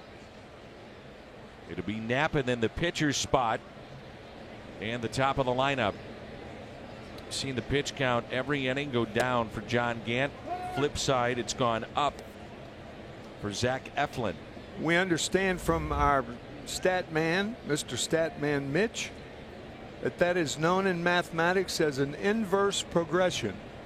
I can see it tomorrow in headlines in the Post-Dispatch. Inverse progression wins it for Cardinals. Yeah. Everybody in St. Louis going, what? What is that all about? They say that anyway when we just talk normally. What? What? Say that for? Pitch up and in. 1-2 strikes on Knapp, who flied to right. He's 0 for 1. To explain that again, it was kind of interesting, really. I like little things like that. For Eflin, the pitch count's gone up through the first 5 innings, or through the first 4 innings. And for Gant, it's gone down. So far, even though it's a 3-3 game, Gant is winning the game with an inverse progression. The game of math. Yeah. Sure, Mike Maddox. I'll run that by Mike. What? Run it by him tomorrow. What are you talking about? Mike, I got a question. Here's a 1-2 pitch. And a foul ball. Boy, big crowd here today. Hopefully the rain stays away. I understand there's rain in the area, maybe coming towards Busch Stadium.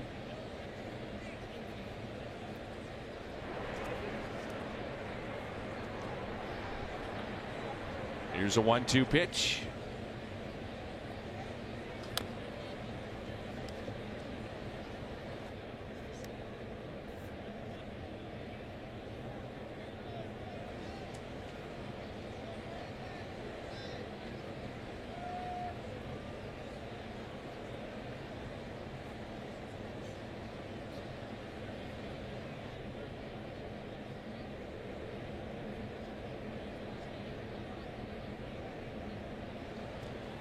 And a swing and a miss and a strikeout.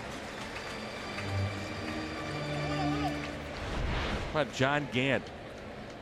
And he now has struck out 7 Chevy Fox Tracks. And that 2-run home run by Odubel Herrera. John Gant, other than that, John Gant's been excellent. It's career high 7 strikeouts and strike 1 on Eflin. Cardinals have talked about the depth that they have in their minor leagues. Gant came over in the Jaime Garcia deal with the Atlanta Braves. This would be a tough play here. Let it roll foul. No. Picked it up. That is the idea. And who could help him was Matt Carpenter. He's the guy who's got to make the call. Let it go, let it go, let it go. I don't know if he did that or not. But that's his only chance. Watch. That ball will roll foul easily.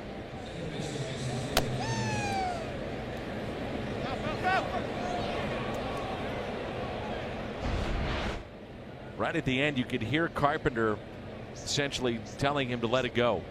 So he did try to do it. There's Cesar Hernandez. Grounded to short. Walked and scored in the 2-run homer by Herrera. Cardinals also have a lefty in Austin Gomber and Gant here. And on other teams, maybe some lesser clubs, they would have broken camp in a rotation somewhere. Brett Cecil, the lefty, starts to throw. Lone lefty for the Cardinals. He's up because of Odubel Herrera. Here's the 0-1. And a liner and a base hit into left center. Pham will cut it off. Eflin advances to second base.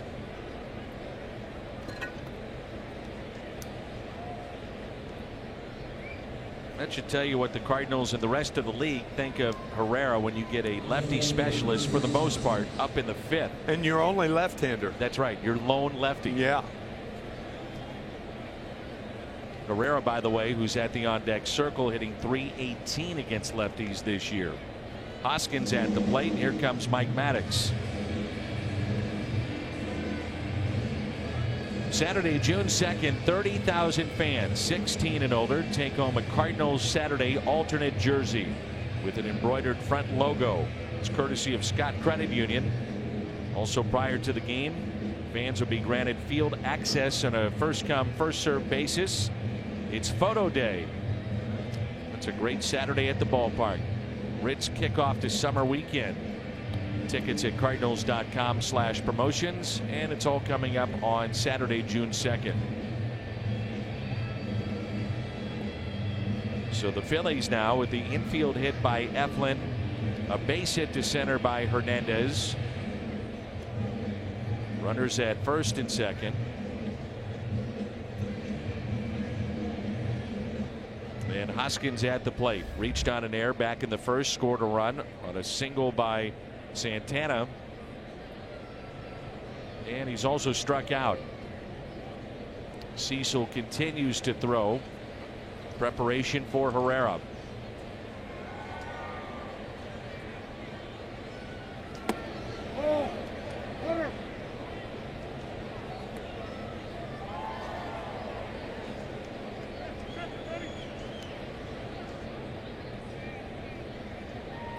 Outfield is straight away.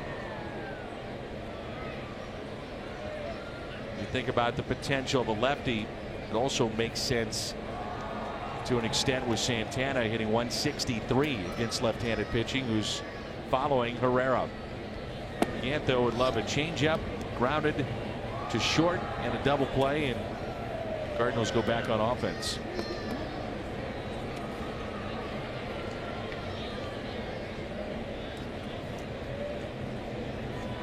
Two balls, no strikes. Big pitch here.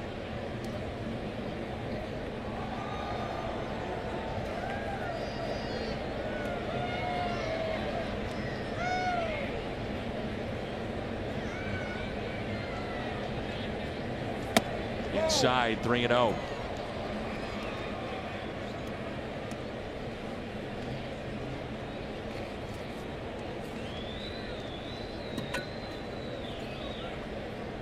Ideal hitting situation for Hoskins. 3-0 the count. He's got 3 shots. That's the way hitters think. 3 shots at Gant. Probably taking here. We'll see.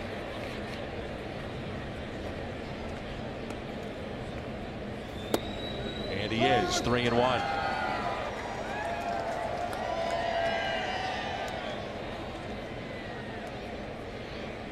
Farther you fall behind, the more exact you have to be with your fastball. Gant does not really have a good breaking ball to throw when he's behind in the count to right-handed batters. Inexperience behind the plate also. 3-1 pitch. Doesn't chase, a walk, and now the base is loaded. And a decision here for Mike Matheny. You ride it out with Gant, or do you go at the lefty? And he's going to Brett Cecil. With that, we step aside.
in all of baseball. Bases loaded, Odubel Herrera. Who's already homered back in the 3rd inning, a 2-run shot off John Gant.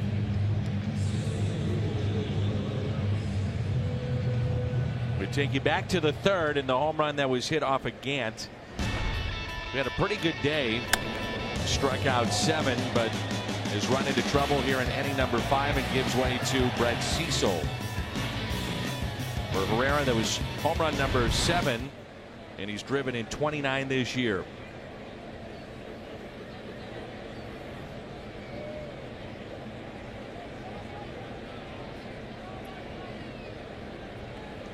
So the base is loaded.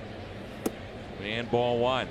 Cardinals defensively, the alignment, Carpenter well off the line, even with the bag at 3rd, maybe even a step or 2 in.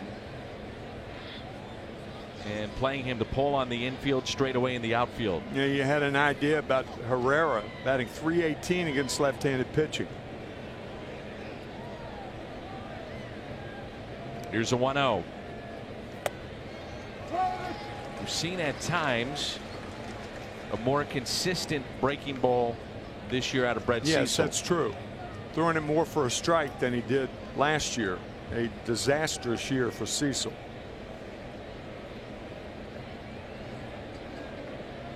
There are your runners. Bases loaded for the Phils.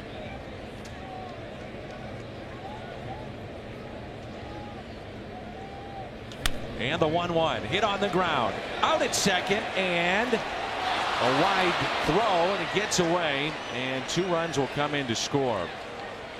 Cecil got the ground ball, and with that it's a 5-3 Phillies lead.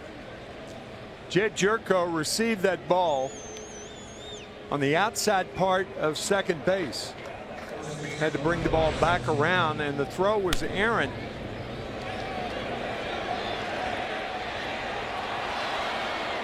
Looked like Martinez's stretch was a little awkward at first base. And if he stretches with that left foot toward right field, perhaps he makes the play. He's a tall guy. But boy, a killer error right there. So the error on Gyorko is 2nd of the day. Extends the inning to the switch hitter Carlos Santana. RBI single in the 1st and flied out to center.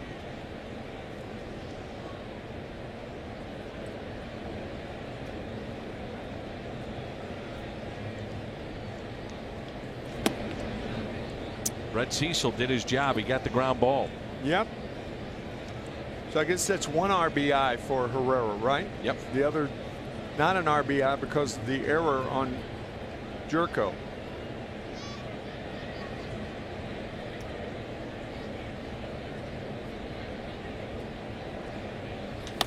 That's hit down the left field line, but foul. It's not unusual in Major League Baseball to find some of the smallest things that open up the floodgates to multi-run innings. Think about this inning.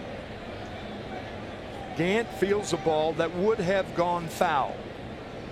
Actually, Matt Carpenter helped him out, but it was a little late, saying, let it go, let it go, let it go. Little late. So the pitcher reaches with 1 out, nobody on. Otherwise, you have a chance to pitch to the pitcher. And now the error on a double play ball by Gyorko. In its simplest form, baseball is a very simple game to play. But players are not robots. The 2-1 pitch. Instead of check on the runner. With those 2 errors, it has led to runs, unfortunately, for or from the Cardinals' perspective. 3 of them.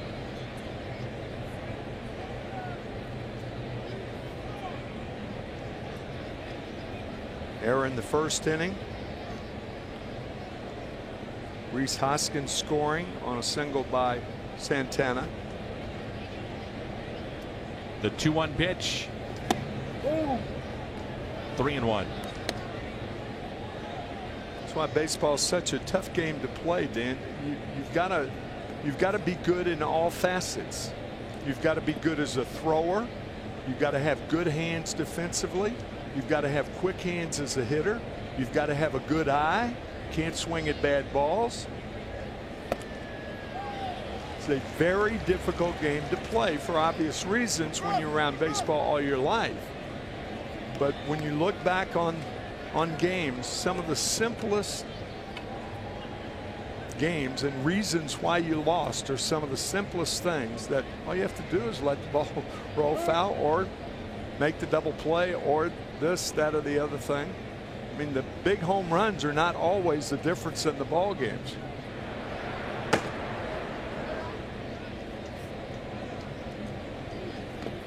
And a walk. With all that you just said, it really stands out at this level. These guys are so good, they make you pay. That's right. You make a simple mistake, they turn it into a huge mistake. Mike Maddox to visit with Cecil to allow Tuivailala to get loose. You can join us for Ritz kickoff to summer weekend. June 1st through the 3rd. On Friday, June 1st, 30,000 fans 16 and older receive a stainless steel tumbler featuring Yadier Molina, courtesy of Apple Vacations. Where you get a gold or a silver Yachty tumbler. Find out on Friday, June 1st. Tickets at cardinals.com/promotions.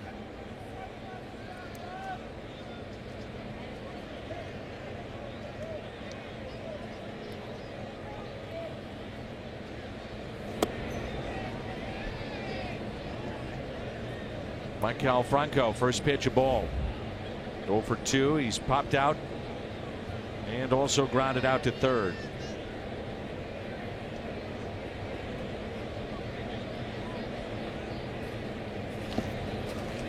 Temperatures starting to drop here at the ballpark. Get a feeling of rain coming. Saw enough of that last night.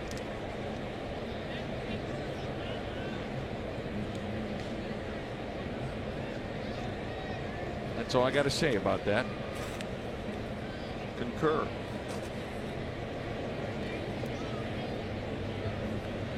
So a 2-0 pitch. Ground ball sharply hit. Carpenter stays with it and makes the play. Phillies strand a pair, but they retake the lead.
West. Hear from David Eckstein. He'll be in town on Monday.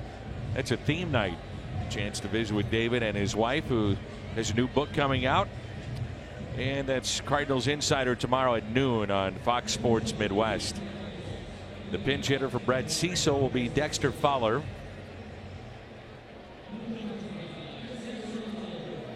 The switch hitter, and then Pham and Carpenter against Zach Eflin. Cardinals have been out hit 4-2 in the game, and they trail 5-3.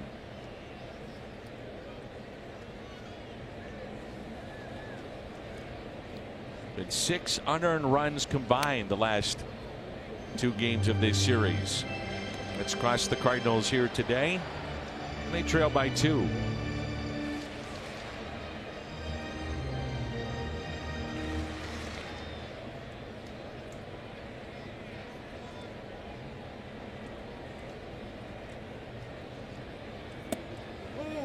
The curveball misses outside.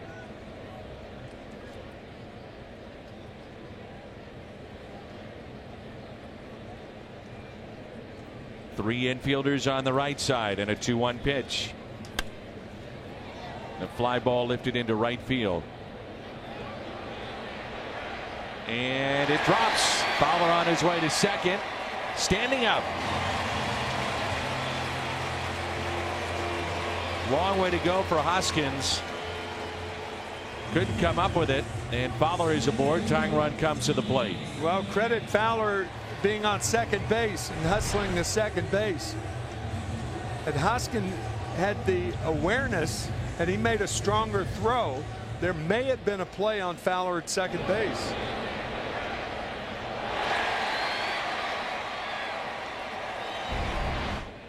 Dexter will take it. It's a double. His first double since April 24th, and now Pham showing bunt and looks at a ball. Franco back at third. Tommy Pham is an excellent bunter for a base hit, trying to get that first and third situation with nobody out. He's hitting .346 this year with runners in scoring position.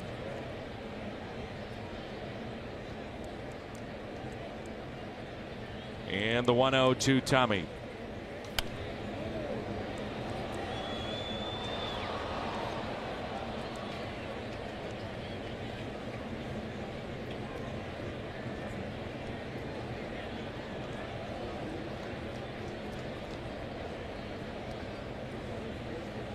Cardinals were hitless in the first 3 innings, and now 8 of the last 9 have reached. High fly ball lifted into right. It's Williams with the catch. Fowler tags up from second to third.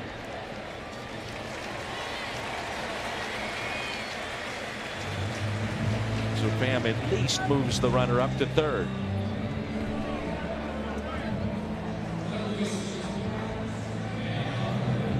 Brings in Carpenter. We'll see how the Phillies want to play defensively. They've got to play back. 5-3 game with a 2-run lead. With a 1-run lead, maybe you play in the middle innings.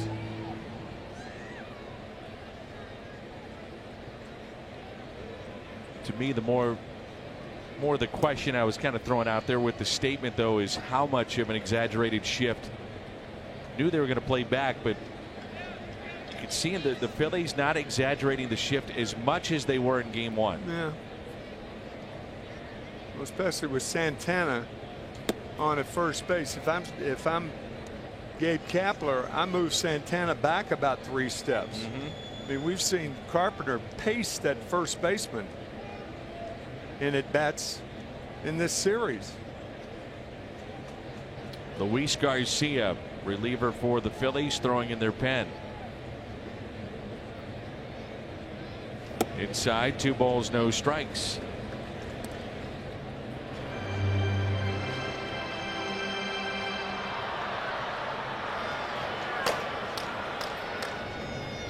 Here's a situation that where Matt Carpenter is not only looking for a strike, but his strike. It's got to be a fastball on the inside part of the plate where he likes it, not away.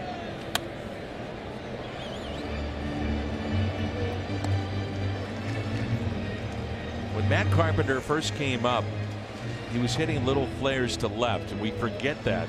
It was Mark McGwire, John Mabry, and said they got to him and they said, hey, you can pull the ball and pull it with power. With authority. Yeah. Yeah. And sure enough, he set the all-time record for doubles in a year, breaking Stan the Man's mark. 55 doubles. And then he was a home run hitter. See, that was not a fastball to his liking. That pitch was away. That's why Matt turned to home plate umpire Larry Van Over and said, was that a strike? See, this is not in his wheelhouse. It's in the pitcher's wheelhouse. Those are the things that, you know, it's an inexact science hitting, but those are the things that hitters, pitchers, catchers try to combat, try to counter. And now the 2-2 pitch. Full count.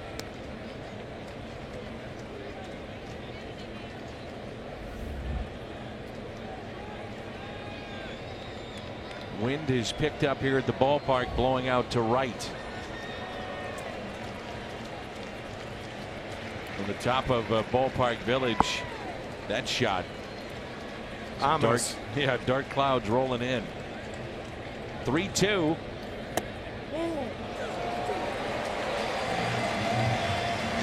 Boy, how do you take that pitch? That was great at bat. It was low, but close.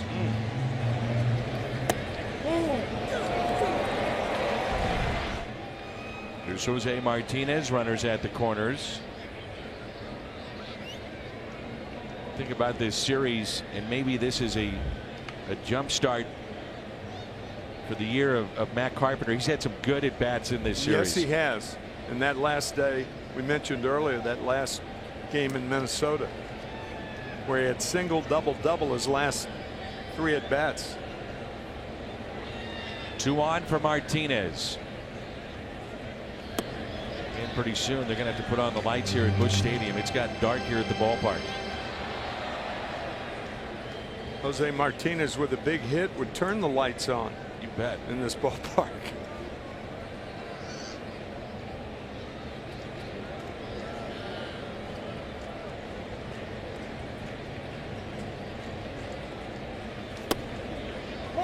One and one.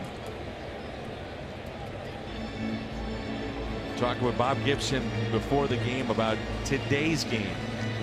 He said, I can't believe how many hitters take strike one. You take strike one, he's talking about himself. He said, I got you. Funny how we talked about that in game 1 of this series. Our main agenda.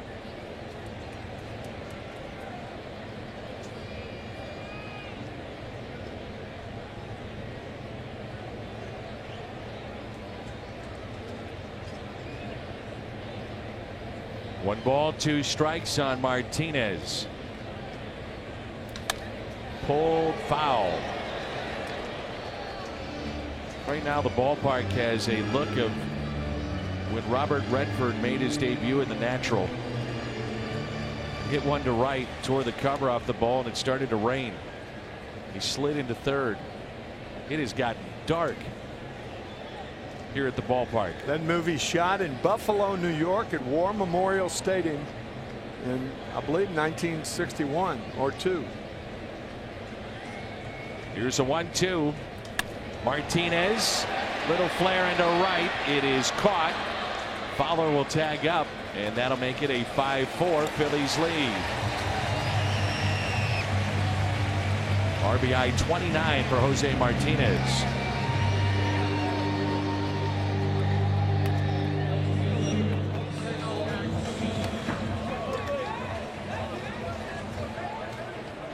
This is as dark as I can remember it.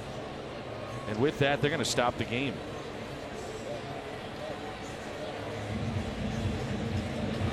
Fowler going back to tag up, and this makes it a 5-4 Phillies lead. And Gabe Kapler is not happy that they are pulling the tarp on the field. He is upset. Yeah, I mean, why would he be upset? All he has to do is look up.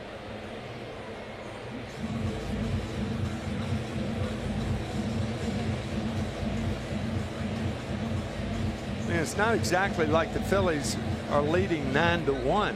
It's a one-run ball game. I don't understand this. Well, the older days, it would not be an official game yet, but Yeah, but today's I mean, day and age, I mean, we wait all day to play the game. 5-4 ball game. Come on. They're trying to be fair. I mean, if a grounds crew ever had an opportunity to think it's going to rain, it's now. Yeah. I mean, common sense. Wind Hello? is swirling. It's gotten chilly, Yeah. and it's ready to pour. Looks like it's 7:15 Yeah, it really does. instead of 3:15. So it's a Helitech rain delay. And now the rain just started, and it begins to pour. Where's Gabe? What do you think now? Now there, take that. Take that. It's pouring. Perfect timing.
And they got that tarp on the field just at the right time.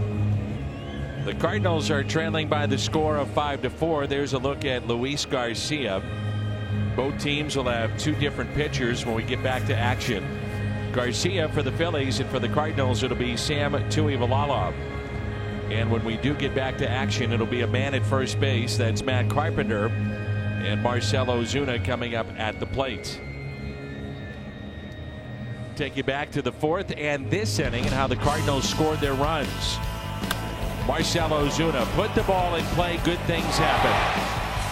An error on Santana. And then Jedd Gyorko made him pay.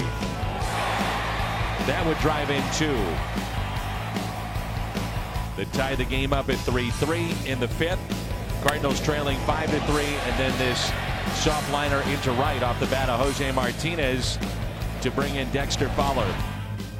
And that's where we stand right now with a score of 5-4. Phillies starting to stretch and make their way back onto the diamond. And now the new pitcher that's in is Luis Garcia. This will be our Chevy call to the pen. It looks like Pedro Florimon is also into the ball game, so this will be a double switch. We'll get word on that in just a moment. The numbers on Garcia: his 23rd appearance. He has a record of 2-1, ERA below 3.5. The 22 games that he's appeared in, that's most on the staff of the Philadelphia Phillies. Been only 16 innings in those 22 appearances. So Gabe Kapler has gone to this big right-hander an awful lot. We started our day introducing you to those of the 68 NL Championship Club that made their way back to St. Louis. The first pitch thrown by Bob Gibson to my partner today, Tim McCarver. Great to have Lou Brock and Bob Gibson a part of our telecast here this afternoon. And now Marcell Ozuna will dig in. Ozuna mentioned that he put the ball in play back in the fourth, resulted in an error, and then eventually came around to score on the single that drove in two by Jedd Gyorko. And Ozuna also popped out to second.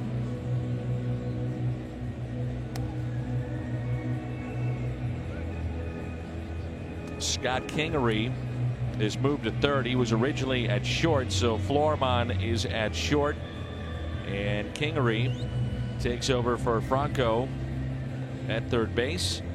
And Garcia, he's your new pitcher. Eflin, the starter today for the Philadelphia Phillies, he pitches into inning number 5, but that's it. Got a couple of outs and out of the game. Very tough with a delay like this to expect your starter to come back. It's certainly not the case here with the Phillies. John Gant made the start for the St. Louis Cardinals. He gave way to Brett Cecil, and then we'll see Sam Tuivailala get set for the start of the 6th inning. So the base runner with 2 outs is Matt Carpenter. Brown's crew once again a great job to get the field ready and the tarp on the field at just the right time. Ozuna 0 for 2. Outfield is deep. They play him the other way. And the first pitch up and in, and we're back in action. That pitch at 98 from Garcia.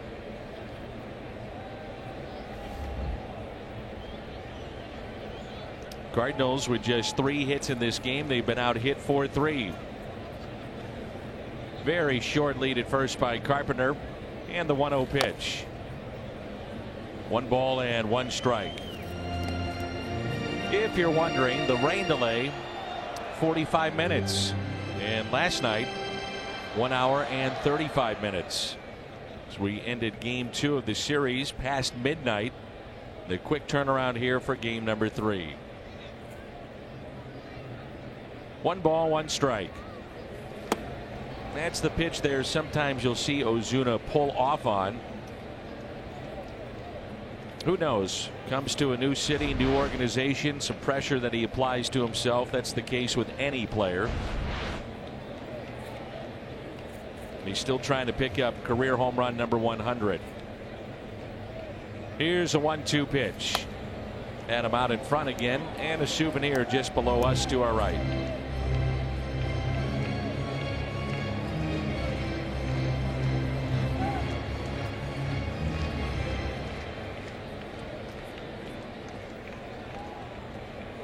Fans start to file back in after heading for cover. They had to do that in a hurry. Wasn't just a light rain, it was a downpour. The pitch in the dirt. He evens it up at 2 balls and 2 strikes. Mentioned how the Phillies have played very well as of late. Winners of 7 of their last 10. The Cardinals with 4 wins in their last 10. And even with those struggles, find themselves just a game and a half out. The 2-2 pitch. Ozuna with a fly ball hit down the left field line. Long way to go for Hoskins, near the line, and makes the catch.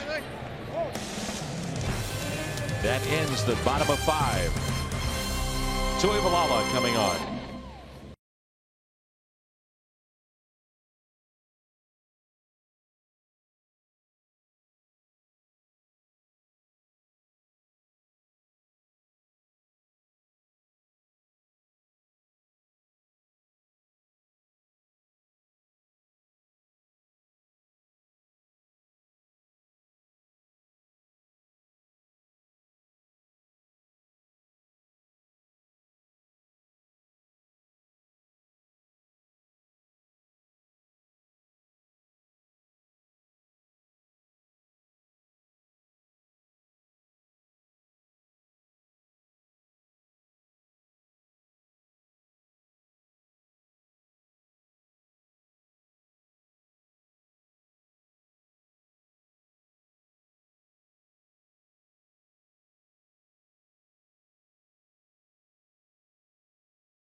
Well, the BJC Healthcare difference maker, John Gant, the starter of the Cardinals.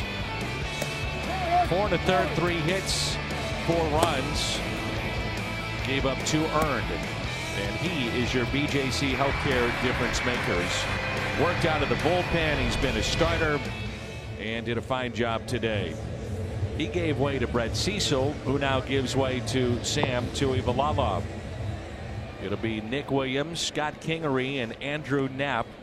And this is our Chevy call to the pen, the 10th appearance on the young season for Sam Tuivailala.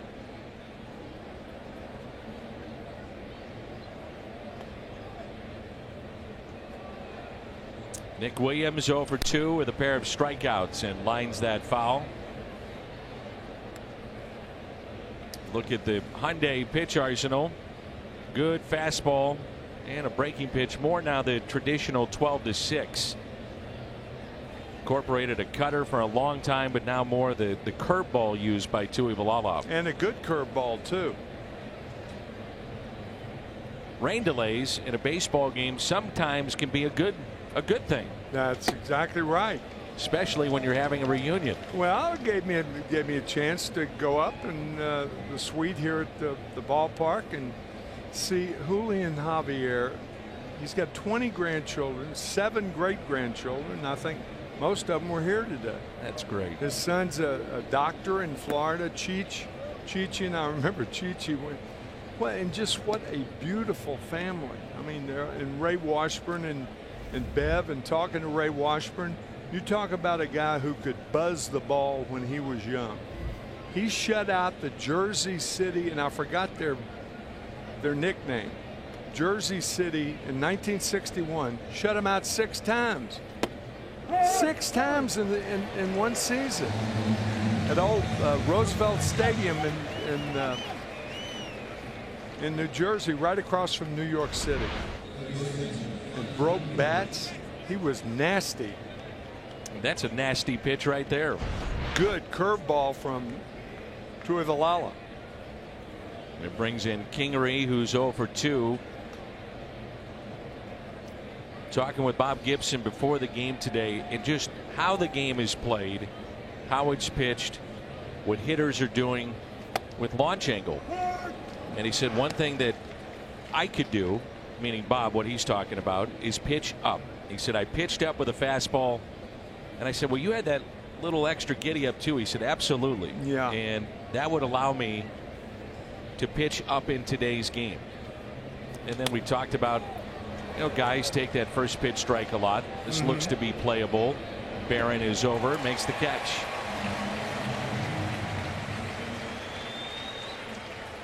So Sam has gotten the first 2.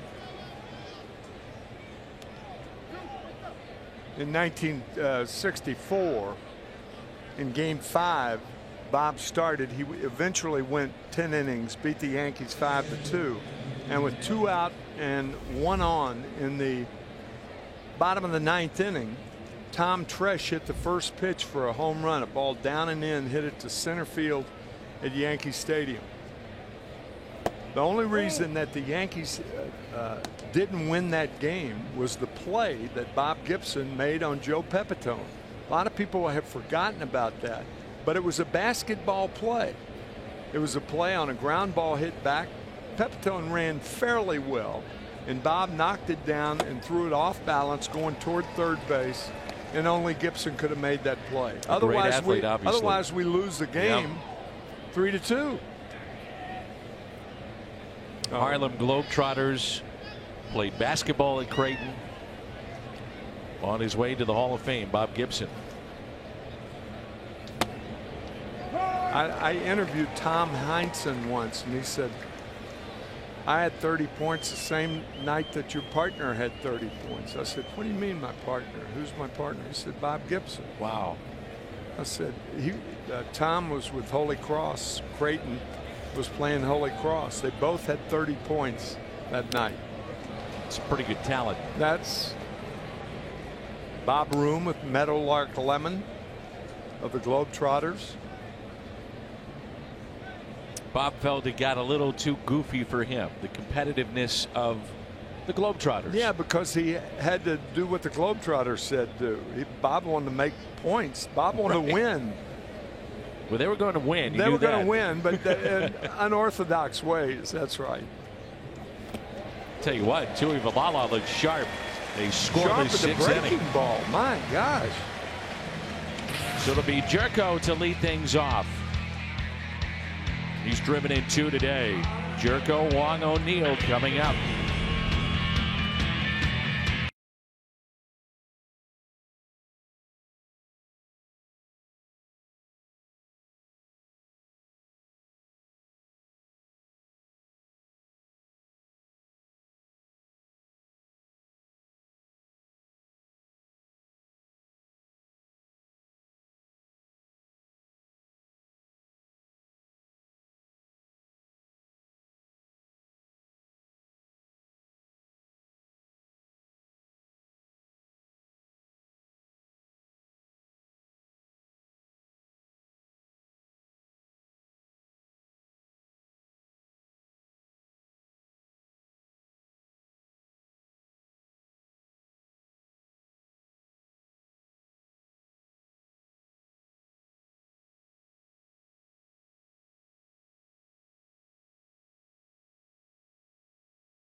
And the accounts and descriptions of this game may not be disseminated without the express written consent of the St. Louis Cardinals. Jedd Gyorko 1 for 2, and that base hit was back in the fourth that scored 2. Garcia got the final out in the bottom of the 5th inning and starts it off here in the 6th. This might be a good matchup for Gyorko. Garcia has a fastball that can get to 99, and we've talked about just how well he hits that fastball.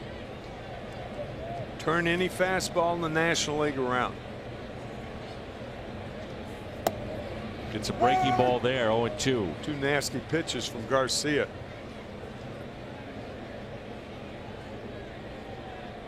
Two for 5 against this right-hander.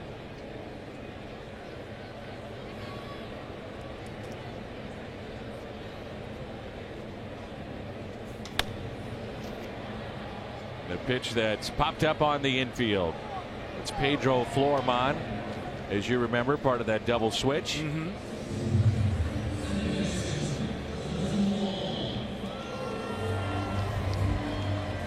Florimon at short, and Kingery went to third base. Could be a part of the Cardinals Care 6K run. It's coming up in September. That's a Sunday. We'll be out of town. Jackie Joyner-Kersee, always a part of that, and it's a big day here in St. Louis. Wong dropping down a bunt near the line. Santana tags him out. Too close to the line on that bunt.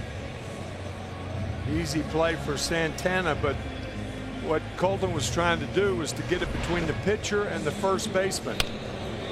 Too much right into the position. And Wong is hitless today, 0 for 3. And it brings in Tyler O'Neill.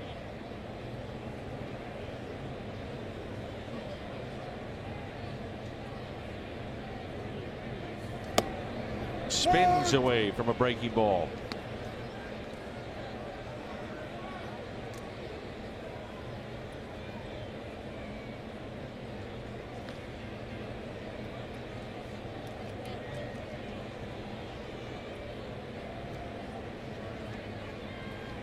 And the 0-1 pitch. Inside, nearly hit him.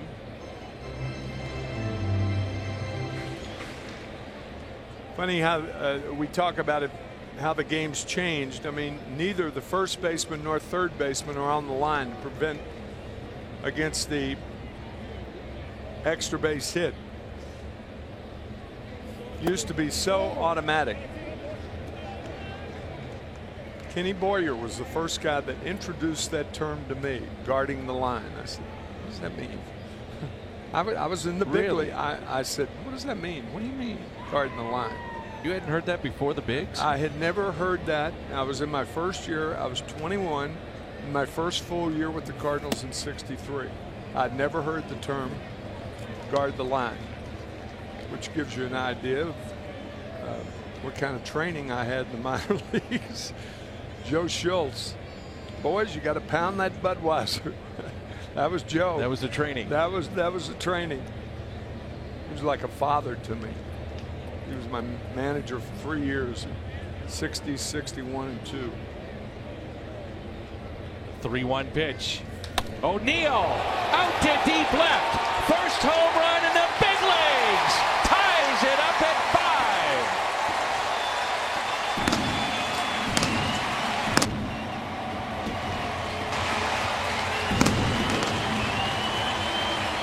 Oh, Canada.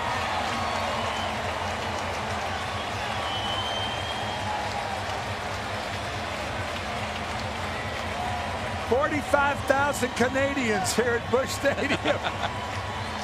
Oh my God.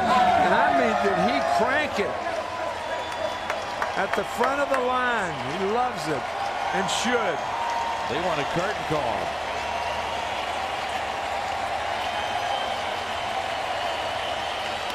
Barron, base hit into left as O'Neill takes the curtain call.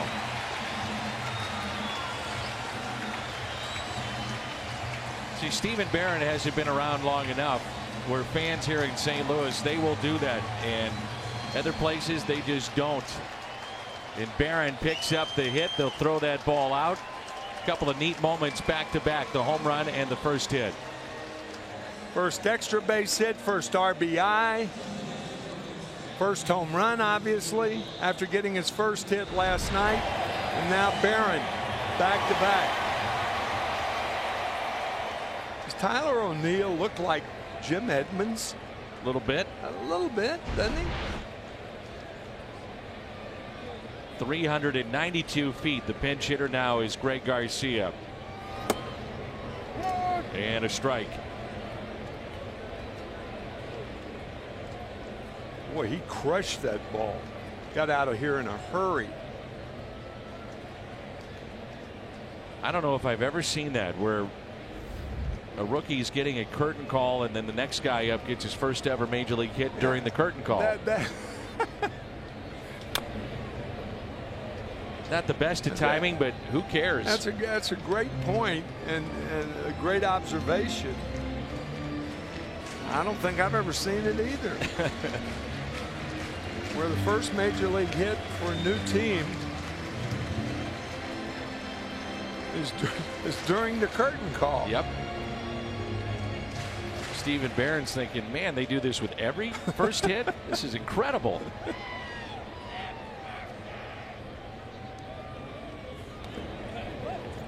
Now, Barron had been in the big leagues. His first major league game was September 9th of 2015, but he had never gotten a hit.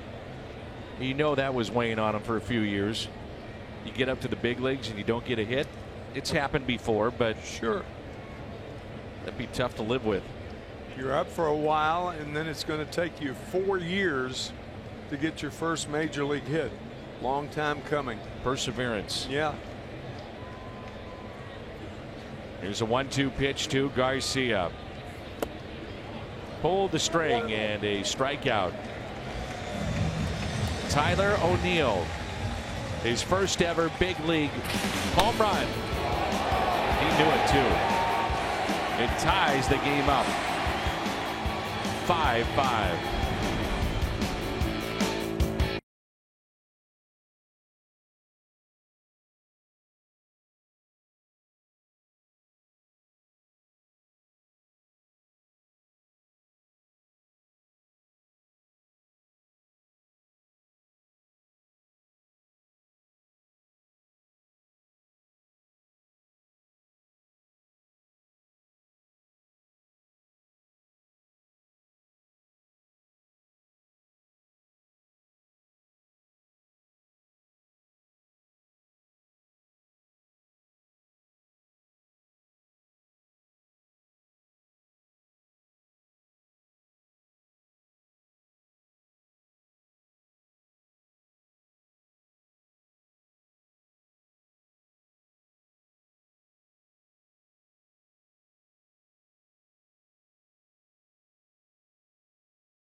Big league homer ties it up at 5-5. Jordan Hicks into the game, and with more on Tyler O'Neill, let's check in with Jim. Big couple of days for Tyler. Back in the lineup today after getting his first major league hit last night. Tyler told me getting that first one out of the way feels like a big monkey off my back. Now I can relax and focus. O'Neill did get the ball, not until after the Phillies had thrown it to the wrong dugout. Tyler said after Chris Conroy gets it ready for display, the ball will go to his mom, and Danny has a decision to make. Does mom now get 2 souvenir balls? Well, not sure if that home run made its way back onto the field, but many times the Cardinals security people will go out, find the fan that caught the ball, and then say, hey, can we do a little exchange? Can we get that ball, but we'll get you maybe a picture with Tyler O'Neill, or a bat signed, or a ball signed. Many times they do that. Jordan Hicks throwing hard again. Dan, I don't know if you remember, I guess it was a Luke Voigt homer. We were trying to get the ball for his grandma. Oh, yeah, I do. And I tried. The kid wouldn't give it up. And I offered a Ricky Horton Glossy, and he still wouldn't budge. That was shocking. Here's a ground ball that's hit to Jed Jerko. I remember it quite well. It was, I think it may have been in Big Mac land, or just to the left of Big Mac land. I mean, it was an absolute bomb off the bat of Voigt. And Jim, being the great reporter that we know that he is, Tim, Yes. he had to dig it out, get the story, and was a young man, a fan, and he did not want to give that ball up. But Jim, to his credit, offered him a hot dog and a Horton Glossy sign. Thought the hot dog might push it over the top. There's the bunt. Hicks not in time. Hernandez is aboard. Play really develops slowly. Yeah, Jordan took a lot of time getting off the mound. Not too sure he thought his catcher Barron was going to field that ball or attempt to, but it did take slow to develop. Barehanded, and Hernandez smelling a hit, got one. Jose Martinez, I can only imagine what's going through his mind when Jordan Hicks fields a ground ball. Oh no, here comes 102 at me. Yeah, especially on a close play like that. I think it's going to be interesting to see how Hicks responds to getting hit for the first time at this level. Remember, last time out, did not record an out. It was 3 runs that went against him. There was a little bleeder to the right side, a broken bat. They went for a force play at second, didn't work out. Good fastball.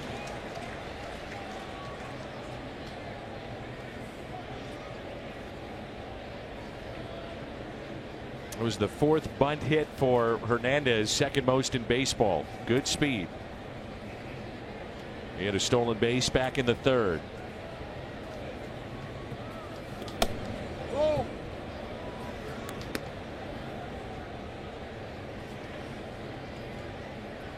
Double play situation. Jordan Hicks' slider is a routine slider. You can't, if you're a catcher, you can't think of his slider as the same as the fastball. Fastball's hit on the ground, the slider's hit in the air. So I think you just go ahead and challenge the left fielder for the Phillies, Hoskins. Well, Hicks has been on the mound, not many base runners, but yet no stolen bases against him this year. And the 1-1 is pulled foul.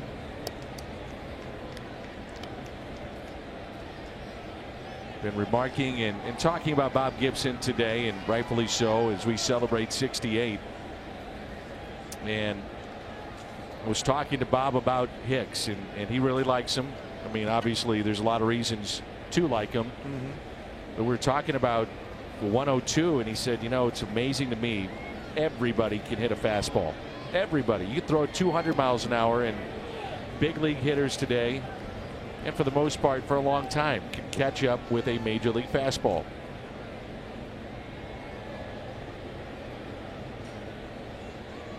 I thought the shot we had of Bob and Luke Weaver talking about the slider was nice, wasn't it? It's great.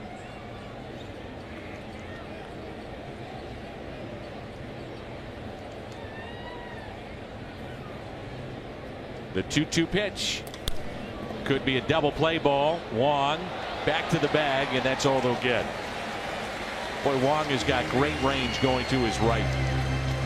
That's a tough play to make for obvious reasons. All your momentum is going toward left field. So you make the play. Number one, Hoskins a pull hitter. And this ball tapped the right. Not many second basemen would be in a position to make that play. With the speed of Hernandez, if Right. Jerko gets to the ball, I'm not sure they'd be able to get that force play. No, I don't. I agree. Plus, he was deeper than Wong was. So Colton properly cut in front of the shortstop, Jed Jerko, to make the play and get the force. It's a fun matchup here. I was League thinking leader the in hitting. same thing, Dan.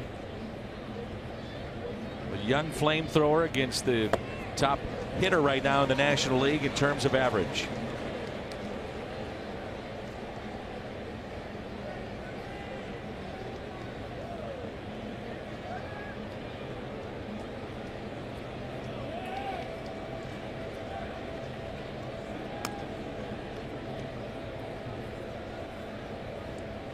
Previous pitch hit 102.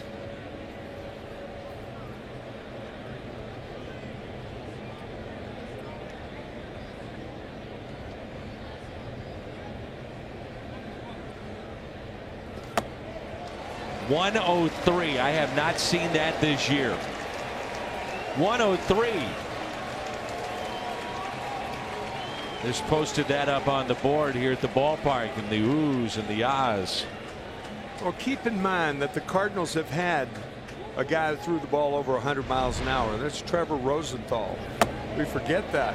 But of course, he didn't have the sinker that Jordan Hicks has. He had the speed, but not the sinker. Not all speeds are the same to a hitter. Runner goes on the 0-2. Back to Hicks. Underhands to first. Nice work, Jordan Hicks, as he hit 103.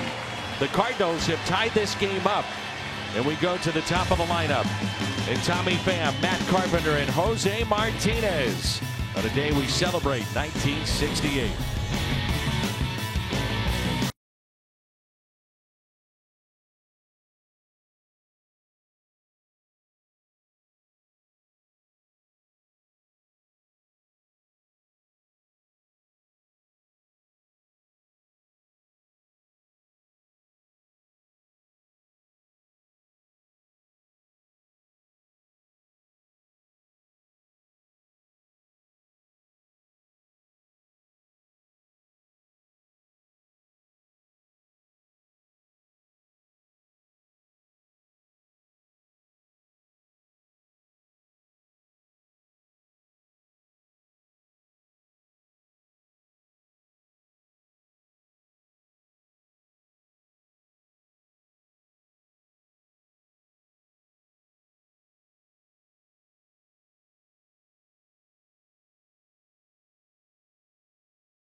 Dealers donate $1,000 to the Make-A-Wish Foundation of Missouri. Well, they are looking at Knapp, the catcher, Andrew Knapp, as Tommy Hunter was getting loose. Well, sometimes you get careless. You know, even in a game of catch, the one thing you want to protect, if you're any position player, is the throwing hand.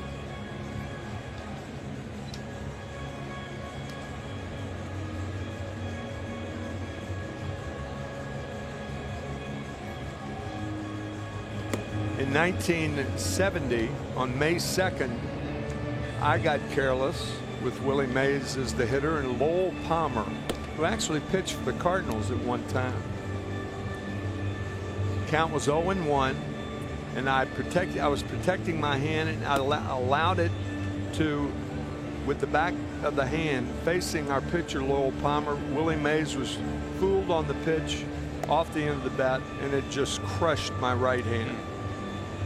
1 out later, same inning, Mike Ryan, our backup catcher, had his left hand broken.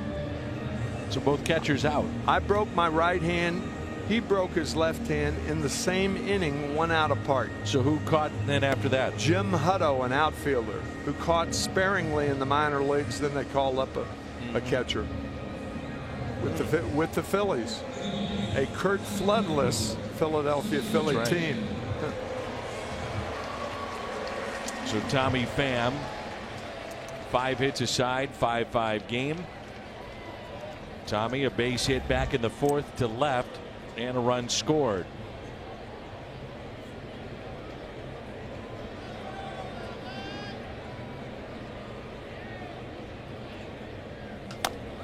And the first pitch slowly hit towards third. Kingery, throw offline. Pham off to the races. He will stop at second base. For the Phillies have thrown the ball all over the place in this series. Scott Kingery actually with a couple of errors in last night's ball game. And that's switching around so many positions, playing shortstop one day, third base another, overthrows first baseman Santana. Tommy Pham alertly looking over his right shoulder and going to second. Tough play for Kingery, knowing he has to hurry with the speedy Pham on the bases. It's a base hit and then the error. So Pham a 2-hit day, and now Matt Carpenter. This would be the one time you'd say, well, if you're going to hit in the shift, do it now and advance Pham absolutely. to third base.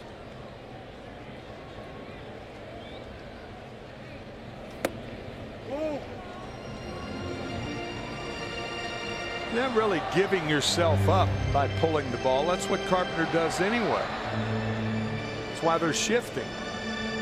So you can, it's a combination of two things. You're trying to get a hit to the right side, or you're moving Pham along. A big gap in right center. See Carpenter put one there. Or there. Base hit into right. Pham, he'll score. And the Cardinals have the lead. Carpenter into second, sliding in. Redbirds on top, 6-5.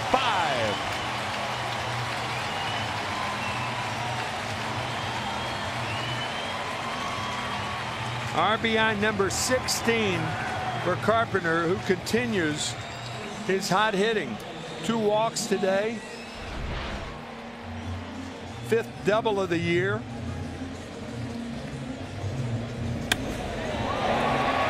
In the process, without seeing a team, we haven't seen the Phillies this year, but you find out a lot about the defense of a team.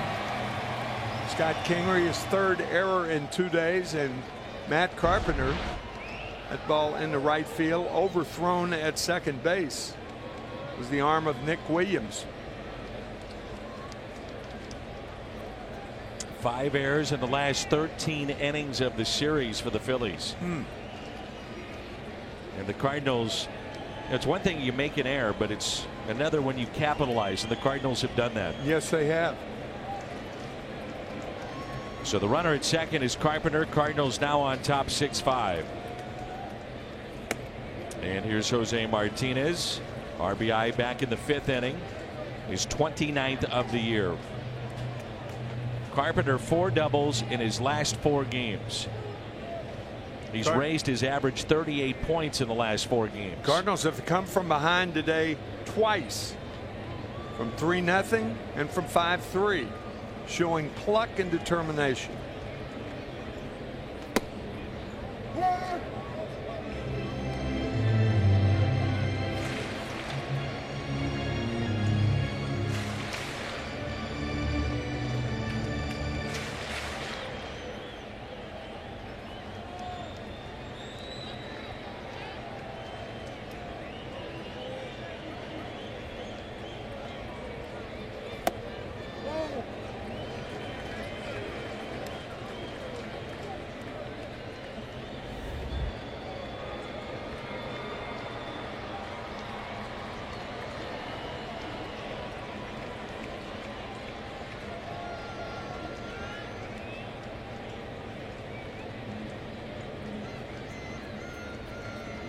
The 2-1 almost got Ali Marmol. Wow. Oh boy.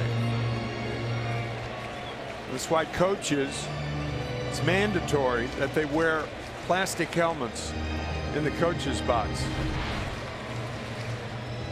That was after the death of Scott Coolball, was it? Yes. Scott Coolball, about 5 to 10 years ago in Tulsa, I believe.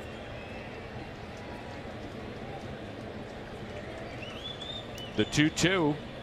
Martinez hits it to short. Good base running by Carpenter. The way you gauge it is if the ball is right at you, you go to third. If the ball is to your right, you stop. That ball is right at Carpenter, and he took off immediately. You could see the shortstop cutting to where Carpenter was, and he gets the out, but Carpenter moves up 90 feet. And the infield drawn in. Here's Marcell Ozuna. 0 for 3 today. Reached on an error and scored back in the 4th. Ball gets away and it comes right back to Knapp.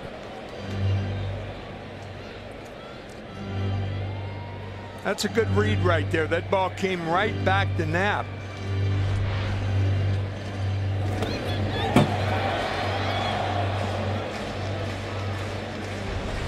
Carpenter's not a fast runner, and you gotta err on the side of caution, I think, there.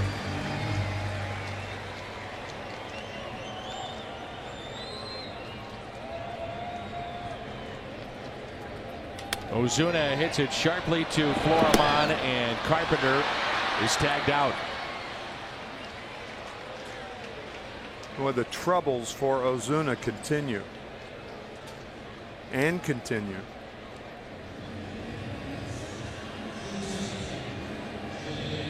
Infield in, shortstop, ground ball right to him on the slider. Carpenter, as we said, not a fast runner, dead at home. And so it brings in Jerko. He had the base hit, the single. That scored 2 back in the 4th. He's also popped out to short and struck out. Ooh, got a fastball and taps it foul. Greg Holland is getting loose in the Cardinals' pen. Boy, after watching Hicks, I'd be tempted to throw him one more inning. Why not? Just so many managers and organizations that have hysteria about pitching a young pitcher 2 innings in a row. You know, if he had he didn't have that, throw that, how many pitches did he throw? About 18, 19? Oh, I don't even think it was that many. It was only 12. 12. I mean, come on. 10 strikes. Whoa. So far, you give the bullpen some credit here as Cecil came in, crucial spot, got a double play ball that did not work out. Right. Did his job, and then you had Joey Valala very sharp, Jordan Hicks. Here's a 2-1 pitch. Jerko with a fly ball out to left. Off the end of the bat. Yep, and it's caught. The Cardinals, though, with 7 hits in this game. An error by Kingery in St. Louis makes him pay. Matt Carpenter, 4th double, last 4 games. Birds on top.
Greg Holland.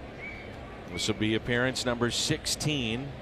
Cardinals a different look defensively in this inning as well. Jose Martinez is out of the game. Jairo Munoz, just recalled, takes over at short. Jed Jerko goes from short to third. Matt Carpenter from third to first. There are the changes.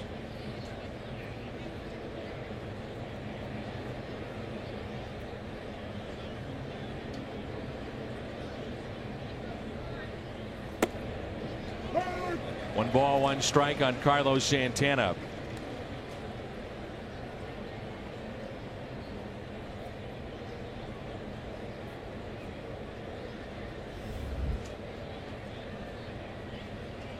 Santana, RBI base hit, a single in the first inning.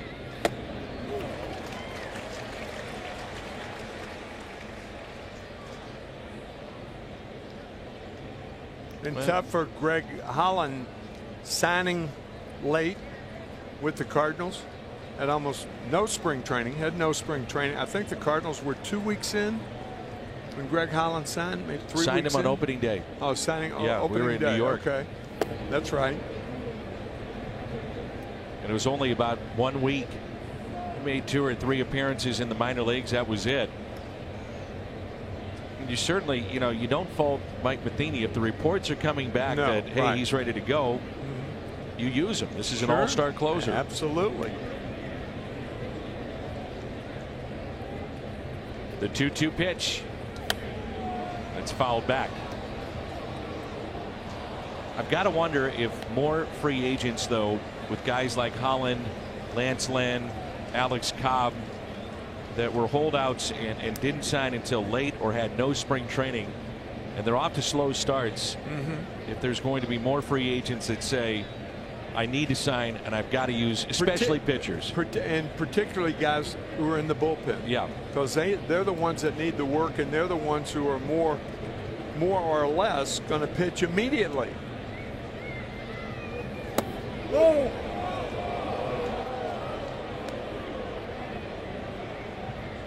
These two used to be in the American League Central Division. Santana, the Indians, and Holland with Kansas City, and he's 0 for 10 with 4 strikeouts. 3-2 the count.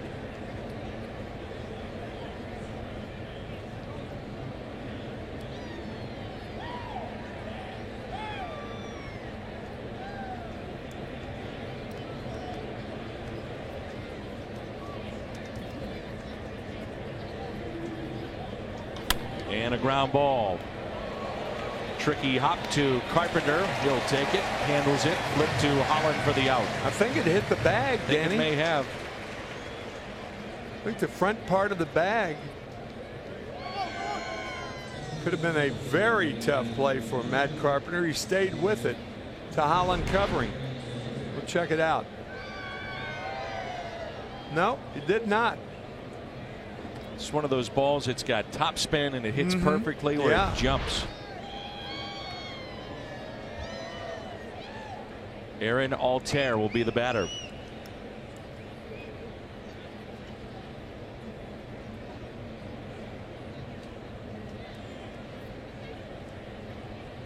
You have Nick Williams at the on-deck circle. Outfield is straight away.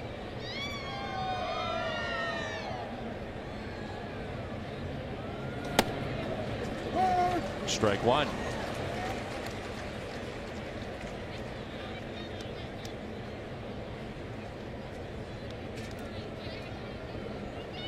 And sometimes you watch Holland with that slider and it just breaks off the table.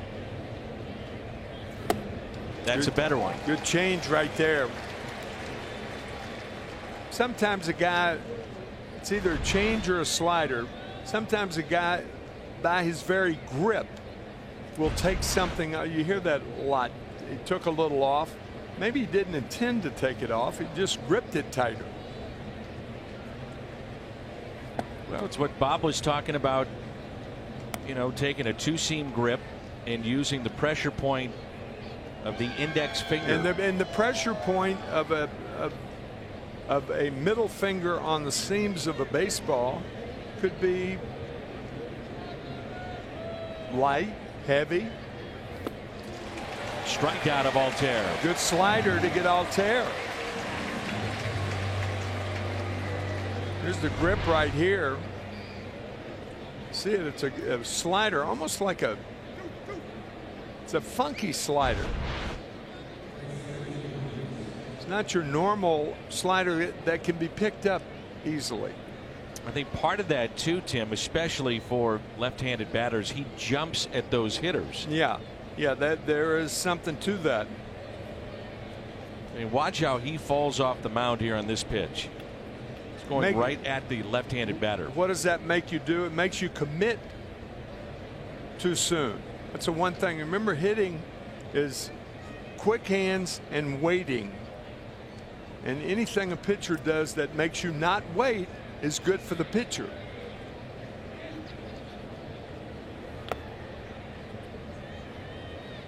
Where you get concerned with a slider, especially against a left-handed batter, is if it doesn't break, it sits on a tee. Yeah, that's that cement mixer Yep. that the players talk about. Goes a long way. Here's a 1-0 pitch to Nick Williams. Lefty's only hitting .143 against him this year. Our crowd today, 44,431, 44431.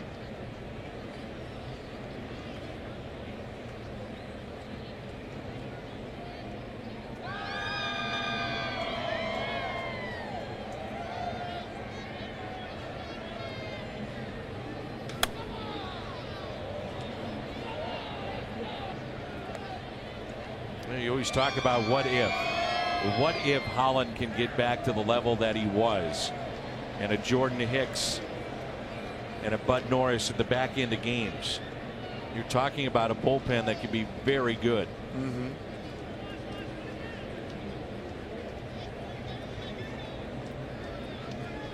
They have to all come together at once, however.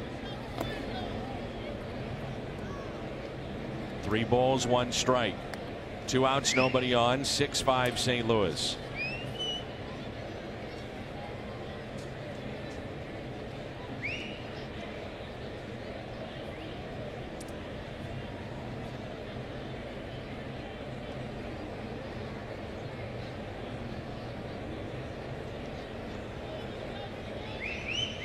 The 3-1 pitch and a 2-out walk.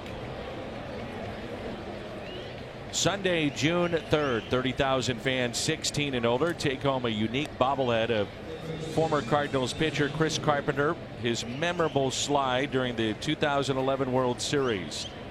Don't miss free Prairie Farms frozen treats. And it's the final day of the Ritz kickoff to summer weekend. Tickets at cardinals.com/promotions. Chris Carpenter. Bob Gibson said, when I asked him, who do you like to watch pitch? He said, I like that Chris Carpenter. Reminds me of me. Both were nasty. That pitch low and in the dirt. Holland now, one of the issues has been walks, 14 walks in 11 innings. Cardinals, you know, they haven't been shy about using Bud Norris more than 1 inning. That may be the case today. You don't know. As I say that, Bud Norris starts to get loose and grab a baseball. But just getting up because Holland retired the first 2 hitters rather quickly. Yep. That throw over directed by Mike Matheny to give Norris some time to get loose.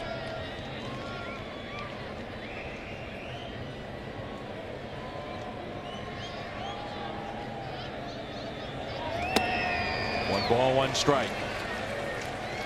Last time that Norris had a save opportunity turned out to be a 5-out save in Minnesota. He's got 2 of those this year.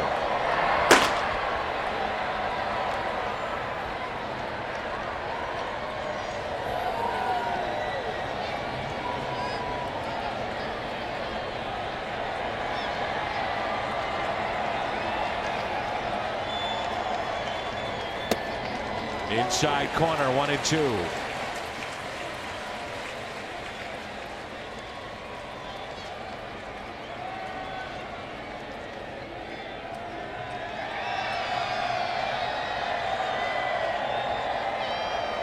I think if you're Gabe Kapler, you send the runner here.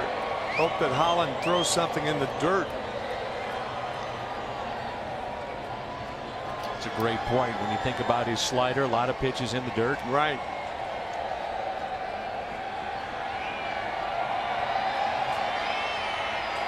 And it's not exactly a battle tested catcher for the Cardinals back there either.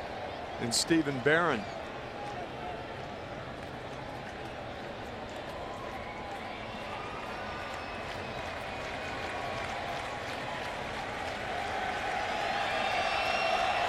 And the 1-2 is hit out to deep left. Ozuna back near the wall, and it's off the wall.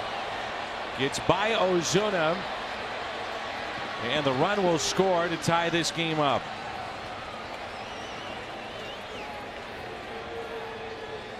Nick Williams.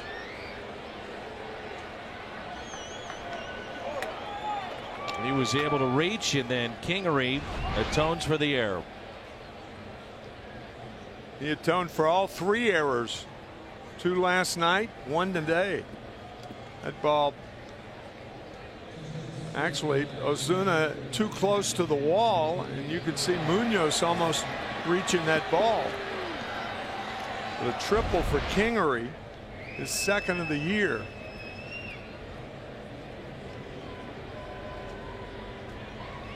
Jorge Alfaro will be the pinch hitter. For this season to work, Dan, for the Cardinals, Holland's got to get right.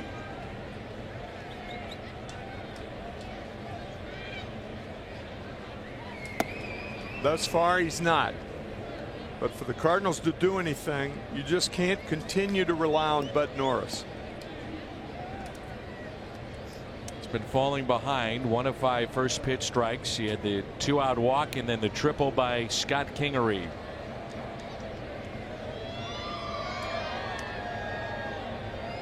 Cardinals have Wong, O'Neill, and Barron coming up. 2 balls and no strikes.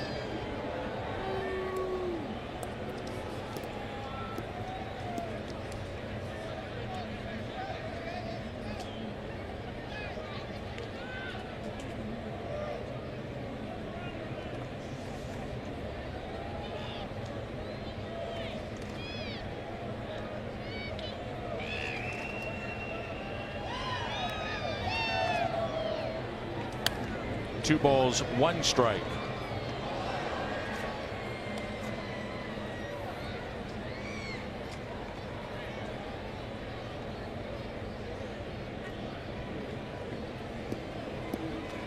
And if you're Mike Matheny, I think, as you talk about, you got to get him right. So where do you put him to get him right? It's a tough job. Like Brett Cecil. Another project where you got to get him right. Had a good outing today. 3-1.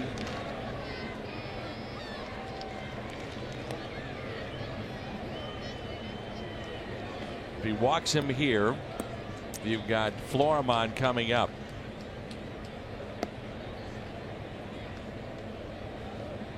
Now, if he walks him here, you're almost forced to bring in Bud Norris. Yeah, I'm thinking that way too. Tie game in the 9th, he'd bring him in anyway. Yeah. Here's a 3-1. 3-2.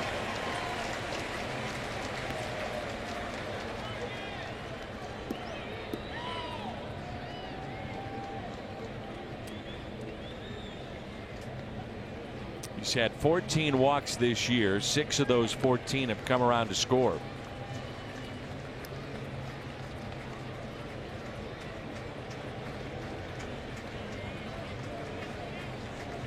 And a 3-2 pitch to Alfaro. Ground ball up the middle. It's a base hit. Run scores. Phillies have the lead at 7-6.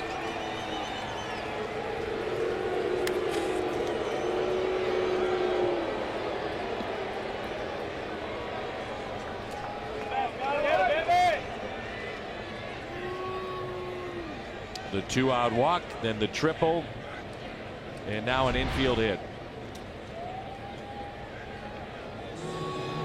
Now, more or less, it's a cliche, but the cat's out of the bag. So Mike Matheny, I think, leaving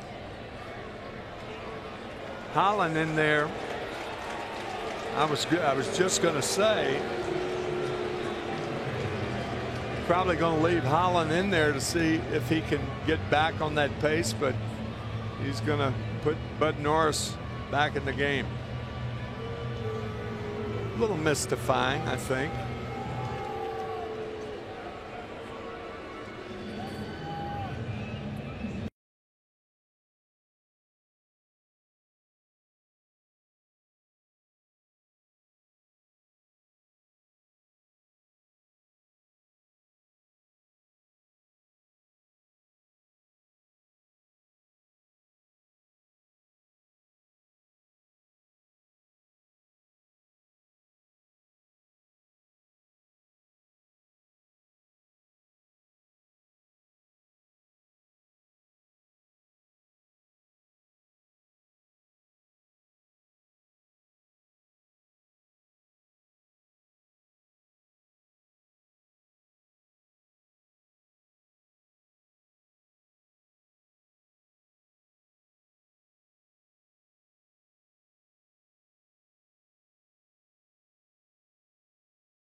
And 2 outs here in the top of the 8th, and it looked like Holland was going to just sail on through this 8th inning. Got the first 2 and then a walk, triple, single.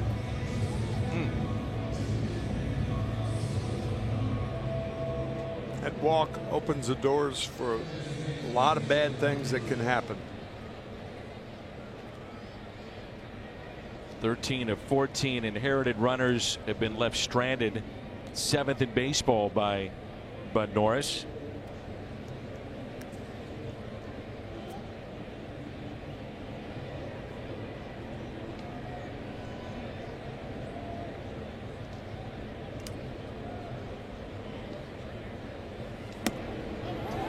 And Barron couldn't find it. Alfaro advancing to second base. Well, between innings, Dan, I think it's fair to say that, you know, and this is not a second guess because we talked about it when it didn't happen, but why not leave Hicks in for 2 innings? Threw 12 pitches, for crying out loud. Be a pass ball on Barron. Sooner or later, you're going to have to do it. Aren't you? Put yourself in the best spot to win. I think, yeah. 1-run ball game.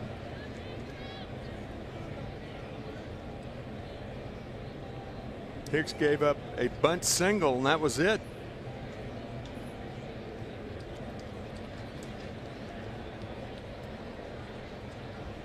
So 1 ball, 1 strike with 2 outs and a runner at second base. Pedro Florimon has hit 2 home runs in this series. Also pitched in the game last night.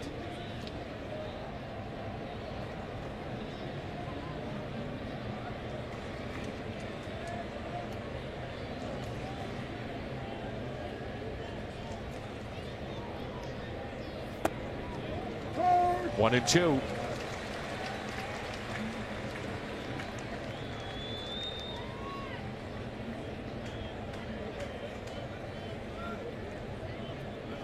Those home runs, first time he's ever gone back-to-back in a game. And then the following night, he's got his hands full.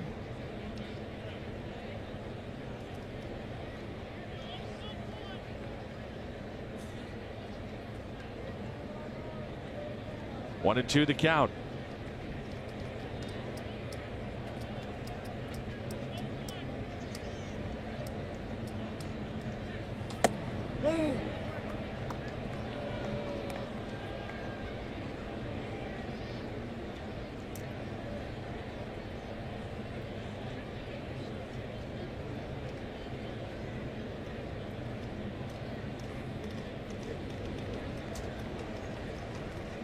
Seven hits aside and a 7-6 Phillies lead. The 2-2. 3-2. We've had two lead changes the last two innings, and the Cardinals would love one more.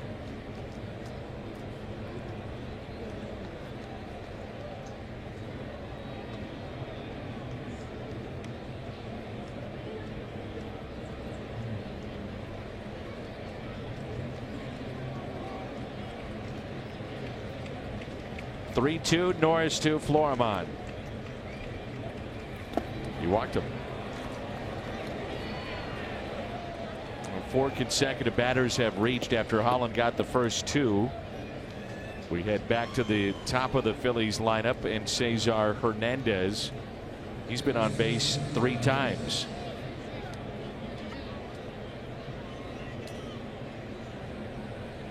So runners at first and second. Hernandez has grounded to short, walked and scored, stole a base, singled and scored in the 5th, and a bunt base hit in the 7th. 2 outs, 2 on. There's strike one.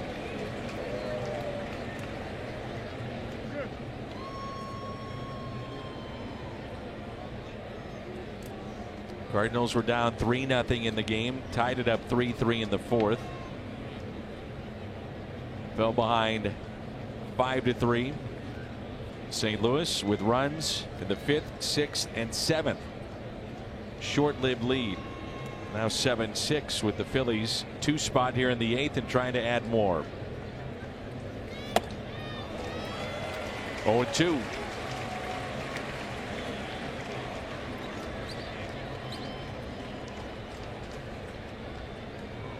Bud Norris, by the way, 21 innings coming into this appearance, 29 strikeouts.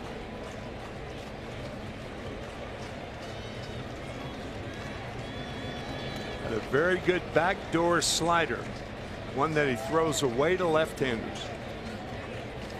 And a strikeout. Phillies strand 2, pick up 2, and pick up a lead.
Wherever legendary MLB moments happen, Budweiser will be there. And by Ford, going further so you can. A 7-6 score. Phillies with a 1-run lead as we move to the home half of the 8th. It'll be Colton Wong, Tyler O'Neill, and Steven Barron. Sir Anthony Dominguez, we saw him in game 1. It's our Chevy call to the pen. His 6th appearance for the Phillies. And yet again, the Cardinals have to come back late. Now, the Cardinals, 7th inning or later, Tim, hitting right around 215 or so on the year. But boy, they've made the most of those hits. They have had a lot of comebacks, late inning drama. They have. Talked about it going in, but actually before the first game. Talking about the first quarter of the season, the first 40 games. See if they can do it again. But it's tough to come from behind all the time. I mean, you got to have stability in the bullpen. And so far, the Cardinals haven't had that. Altair stays in the game. He's in right. Alfaro is behind the plate. First pitch is strike.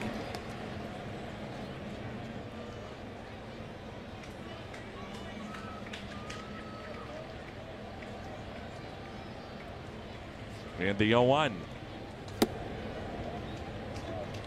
Wong has popped out to short. Hit into a fielder's choice. Tried to bunt his way on back in the 6th. And grounded it to the first baseman, Santana. 2 strikes. The Phillies pen 10th best in ERA in all of baseball, 3.69. The ERA for the bullpen of the Phillies. Wong slowly hit left side, may beat it out, diving for it, out at first. And the Cardinals clearly will take a long look at this. This could be a very important call right here.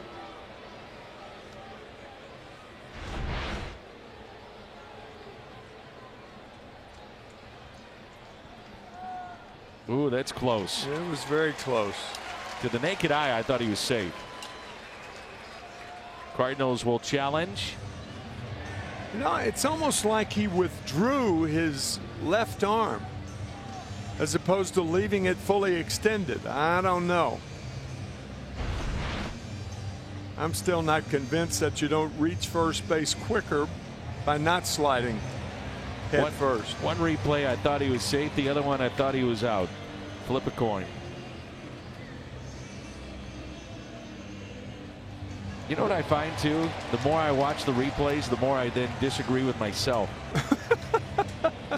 I confuse myself. Now he's safe. Wait a minute. No, he's out. He's deaf. Well, no, now I look at it again. He's safe. That's where I'm at with this one. All 3 reviews have just been those bang bang plays and important calls in the game. Question will be, his left hand was up sliding for the bag. Then when he hits the bag, it comes down on it. Watch his left hand. It's up. The fingers are going up. Then hits the bag. Boy, that's close. And it's dangerous. He is out. No irrefutable evidence that they should change it. But you know, if you have your fingers fully extended, then you run the risk of jamming a finger. It's not worth it. The sliding into first base. It's bad enough when you slide into second or third or home. Slider to Tyler O'Neill. O'Neill with our Budweiser play of the game, his first ever big league homer. At that point, the ball game tied it up at 6.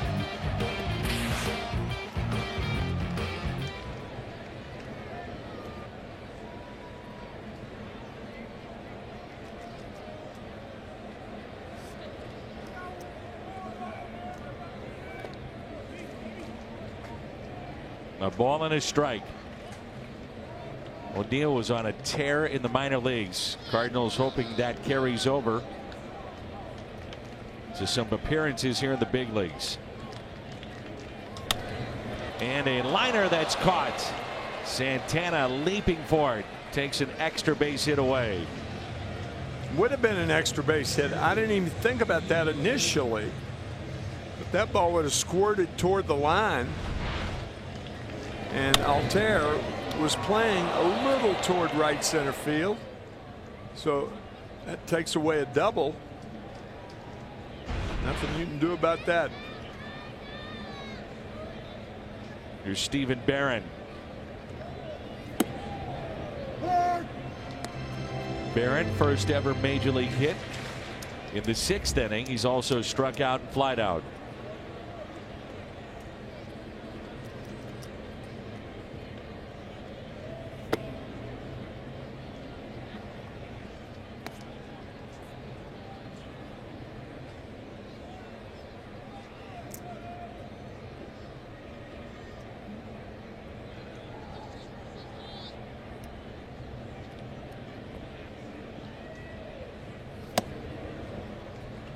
Good tailing action. 1-2.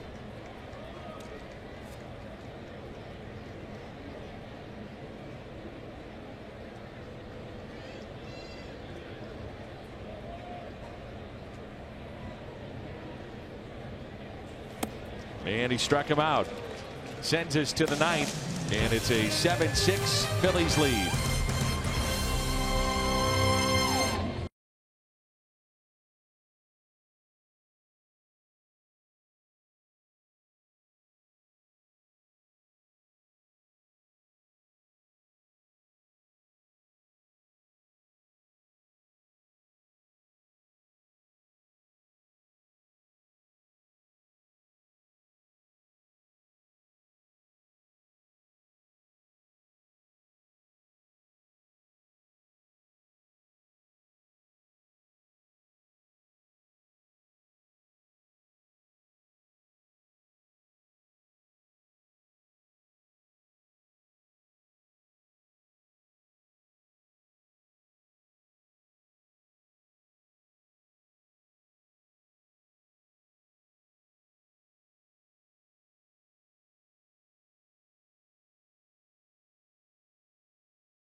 Referring to Matt Carpenter in the 7th inning, double RBI, advanced to 3rd on a ground out, so the Cardinals had him at 3rd with only 1 out, could not bring him in.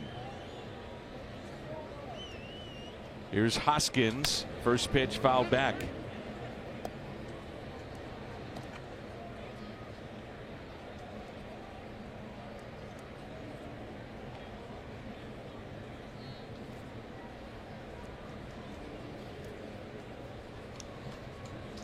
After tomorrow, the Kansas City Royals will be here in interleague play beginning on Monday night.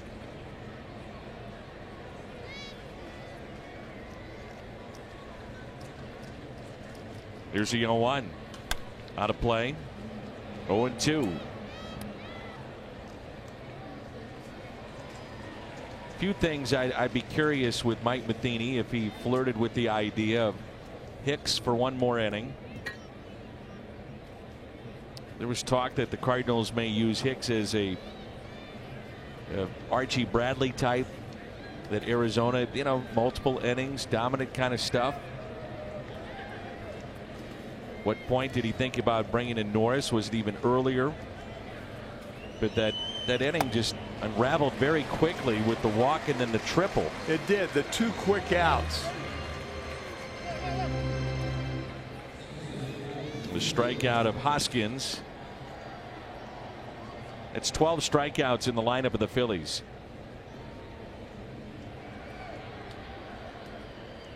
Here's Herrera, extended his on-base streak with a 2-run homer back in the 3rd.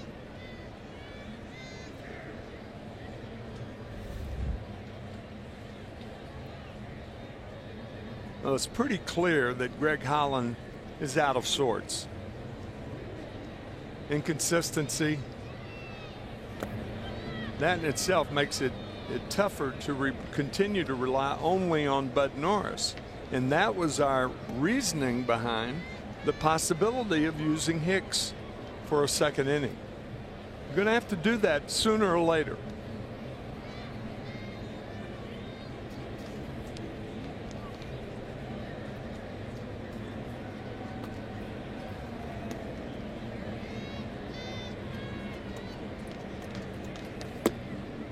You think about others maybe getting that late inning role, not necessarily Norris's role certainly, but a guy like Sam Tuivailala really good here today. Yes, yes. His closing experience in the minor leagues, so not foreign to him, late inning situations. All-star from Memphis last year as a closer. Good pitch. Boy, he tied him up.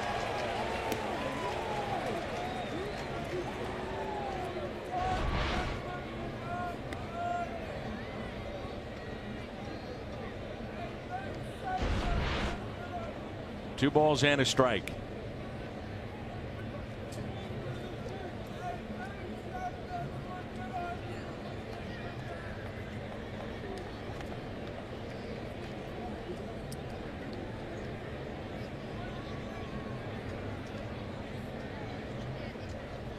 Phillies had been 0-12 when trailing after 7 innings. That may change today if the Cardinals cannot come back.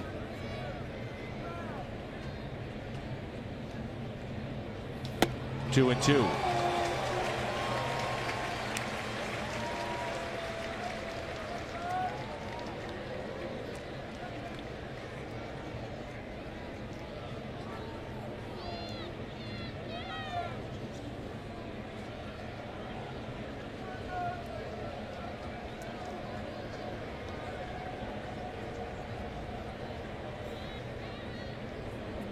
Norris got a strikeout to end the 8th. A strikeout to start the 9th. And 2-2 on Herrera, who's extended his on-base streak to 45 consecutive games. Well, he's able to get that pitch in on lefties. He does that consistently. Got 2 different types of sliders. One that cuts in below the hands of a left-handed batter inside, and one that stays away. Starts it out off the plate and tries to bite that corner outside to a left-handed batter.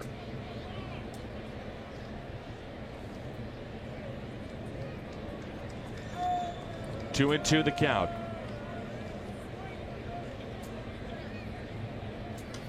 Out of play.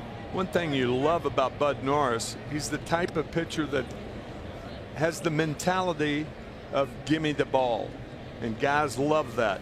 Managers love that. Gimme the ball. I'll think of something. And you don't know what's going to happen, of course, but that's the attitude he has. And players that play behind him love that. A mound presence to him. You bet.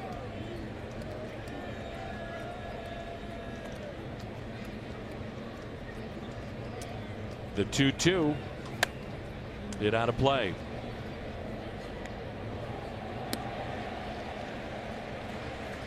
And a happy fan with a souvenir. Yeah, you. You.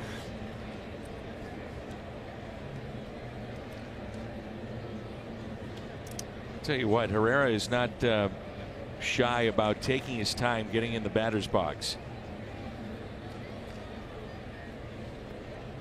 sometimes guys get fined. You don't hear about it. Just a letter appears in their locker stall. Well, there should be more letters. Get them in there, one way or the other. See, now before 2 years ago was a point of emphasis. If you had a foul ball like this, you could step out of the batter's box. But it's only supposed to be for a few seconds, and that's it. Here he is readjusting the gloves. Take his time getting in the batter's box. Get gloves with better Velcro so you don't have to adjust them all the time.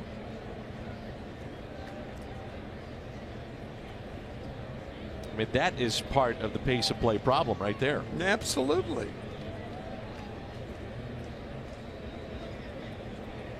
I could see it now in the New Yorker. Velcro in baseball.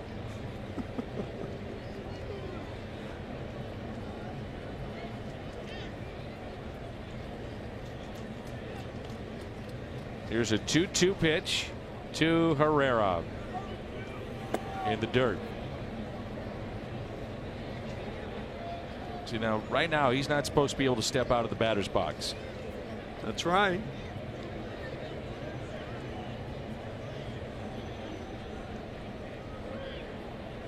Not supposed to be playing in the batter's box either. Mess with the dirt, now steps out.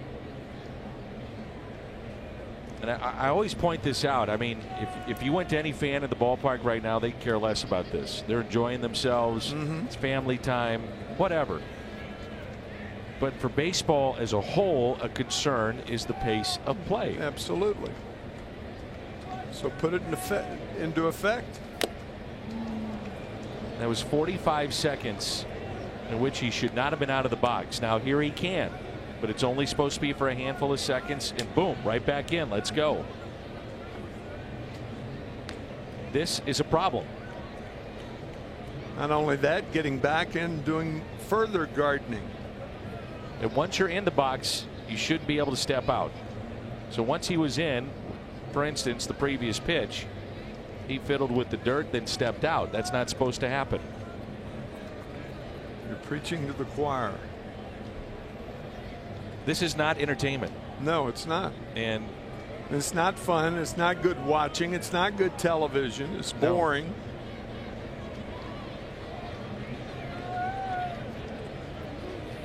A 3-2 pitch.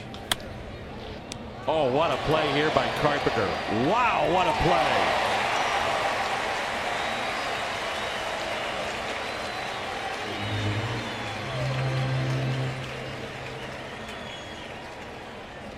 That is a terrific play.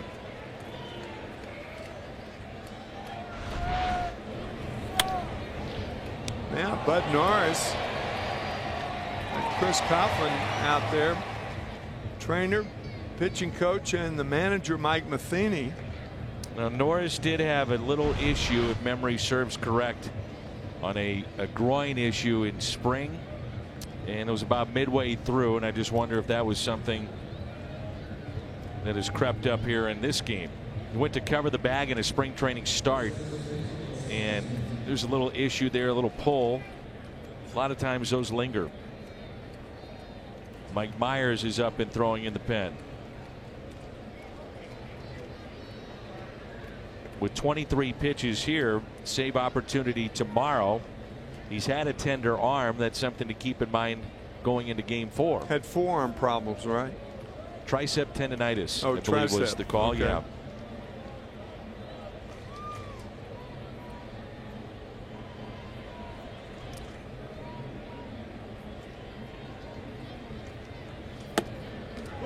And a ball upstairs.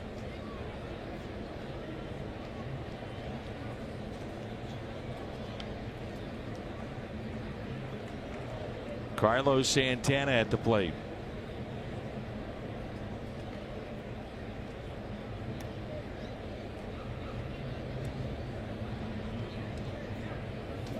There's a strike.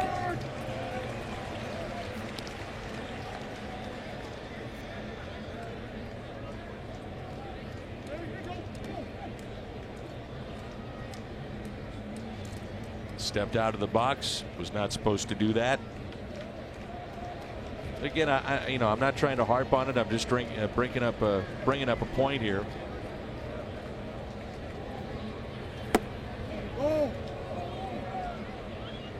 You will not hear me on a game complain about a 9-inning, 4-hour game. Of course not. People don't want to hear it. But no. In terms of rules are rules. That's right.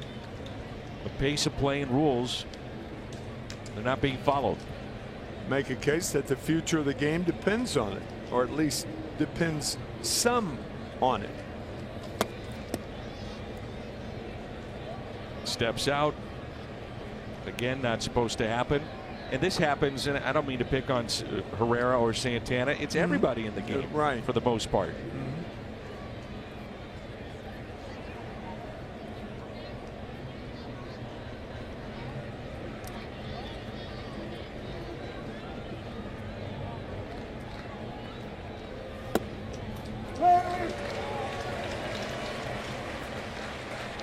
Three and two.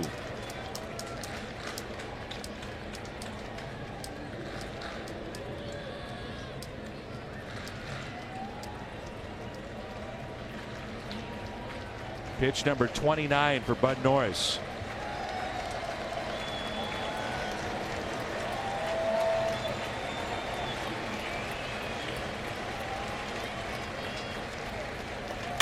And a ground ball to Carpenter. Norris at the bag, limping a little bit, it looked like. Final hope for the Cardinals coming up.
StubHub app. You can grab 100% MLB verified tickets until the first pitch, or sell your extras to another fan. Get the StubHub app today. StubHub, official partner of your St. Louis Cardinals.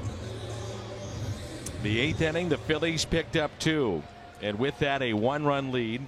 7 hits aside, 2 errors aside. Let's get a look at the game summary. Here's Jairo Munoz. Dominguez still in the ball game and a strike.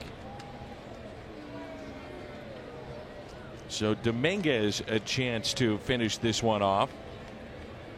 Hector Neris started the season as their closer. He had 3 blown saves. It's mysterious what's happened in this. He hadn't pitched in this series. He faced 1 batter in his previous appearance. That was it. 2 strikes on Munoz.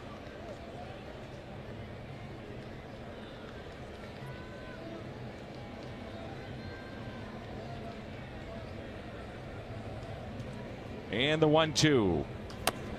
Tapped foul. Munoz had a game in spring training. He had 2 home runs in 1 inning against the Orioles, and the Cardinals said, all right, who is this guy?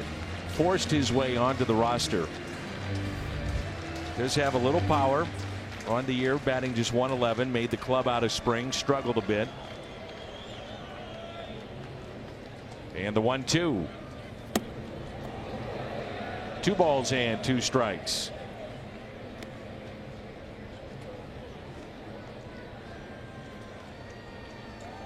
After Munoz, Pham and Carpenter before this one's through.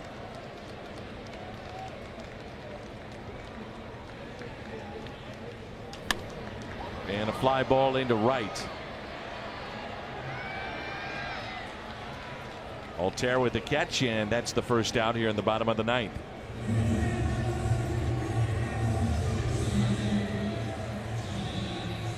Here's Tommy Pham. 2 hits today, 2 runs scored.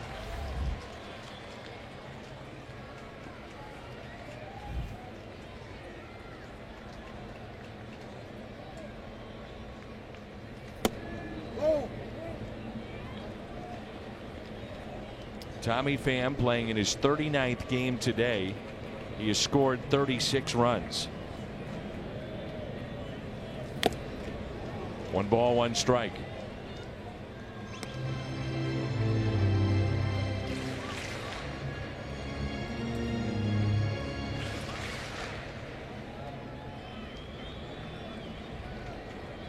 And the 1-1.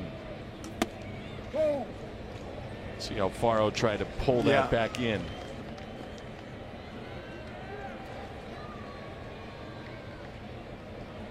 The 2-1. That's a good example of a pace of a at bat that you can buy into. That should be the case. Stays in the box, and here we go. 3-1 pitch. Lifts it in the air down the right field line, and a foul ball.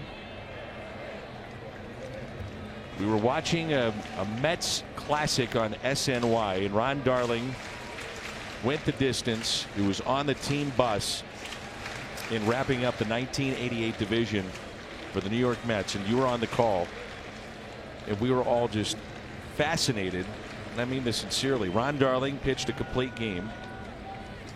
A strikeout of Pham, and I mean Ron Darling got the ball and went right back to the pitching rubber, got a sign, and went. And the pace of that game, you were calling the game, and it just moved. There's action, there's activity, and that's something baseball, I'm sure, and I know, is lacking. Yeah, right. and they're worried about it. Yep, and should be worried about it. Carpenter trying to have back-to-back multi-hit games since last July. Right now, he might have the hottest bat in their lineup, which is good to say. He gets it going. Fowler, Ozuna, that also could lead to a different year for the Cardinals. And the 1-0.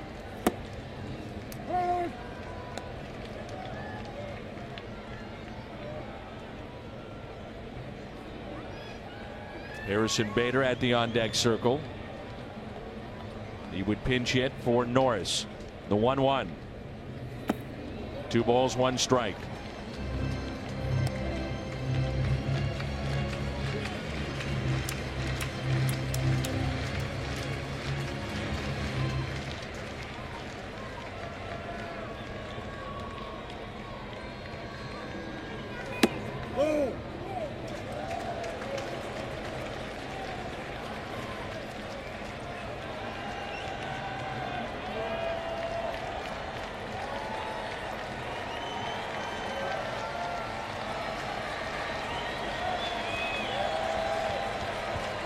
The 3-1 pitch to Carpenter, and the Cardinals down to their final strike.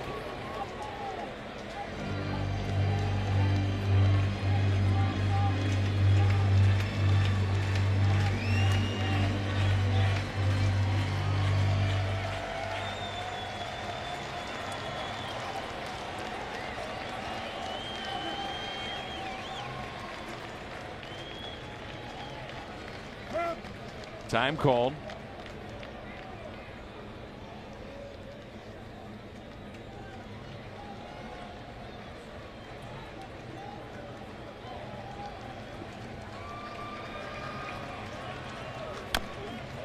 And a foul ball off the foot of Carpenter.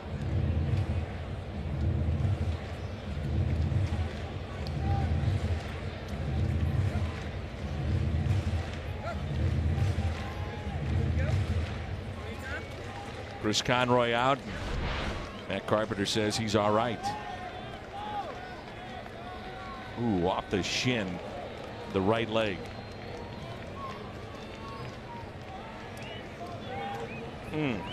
Those hurt.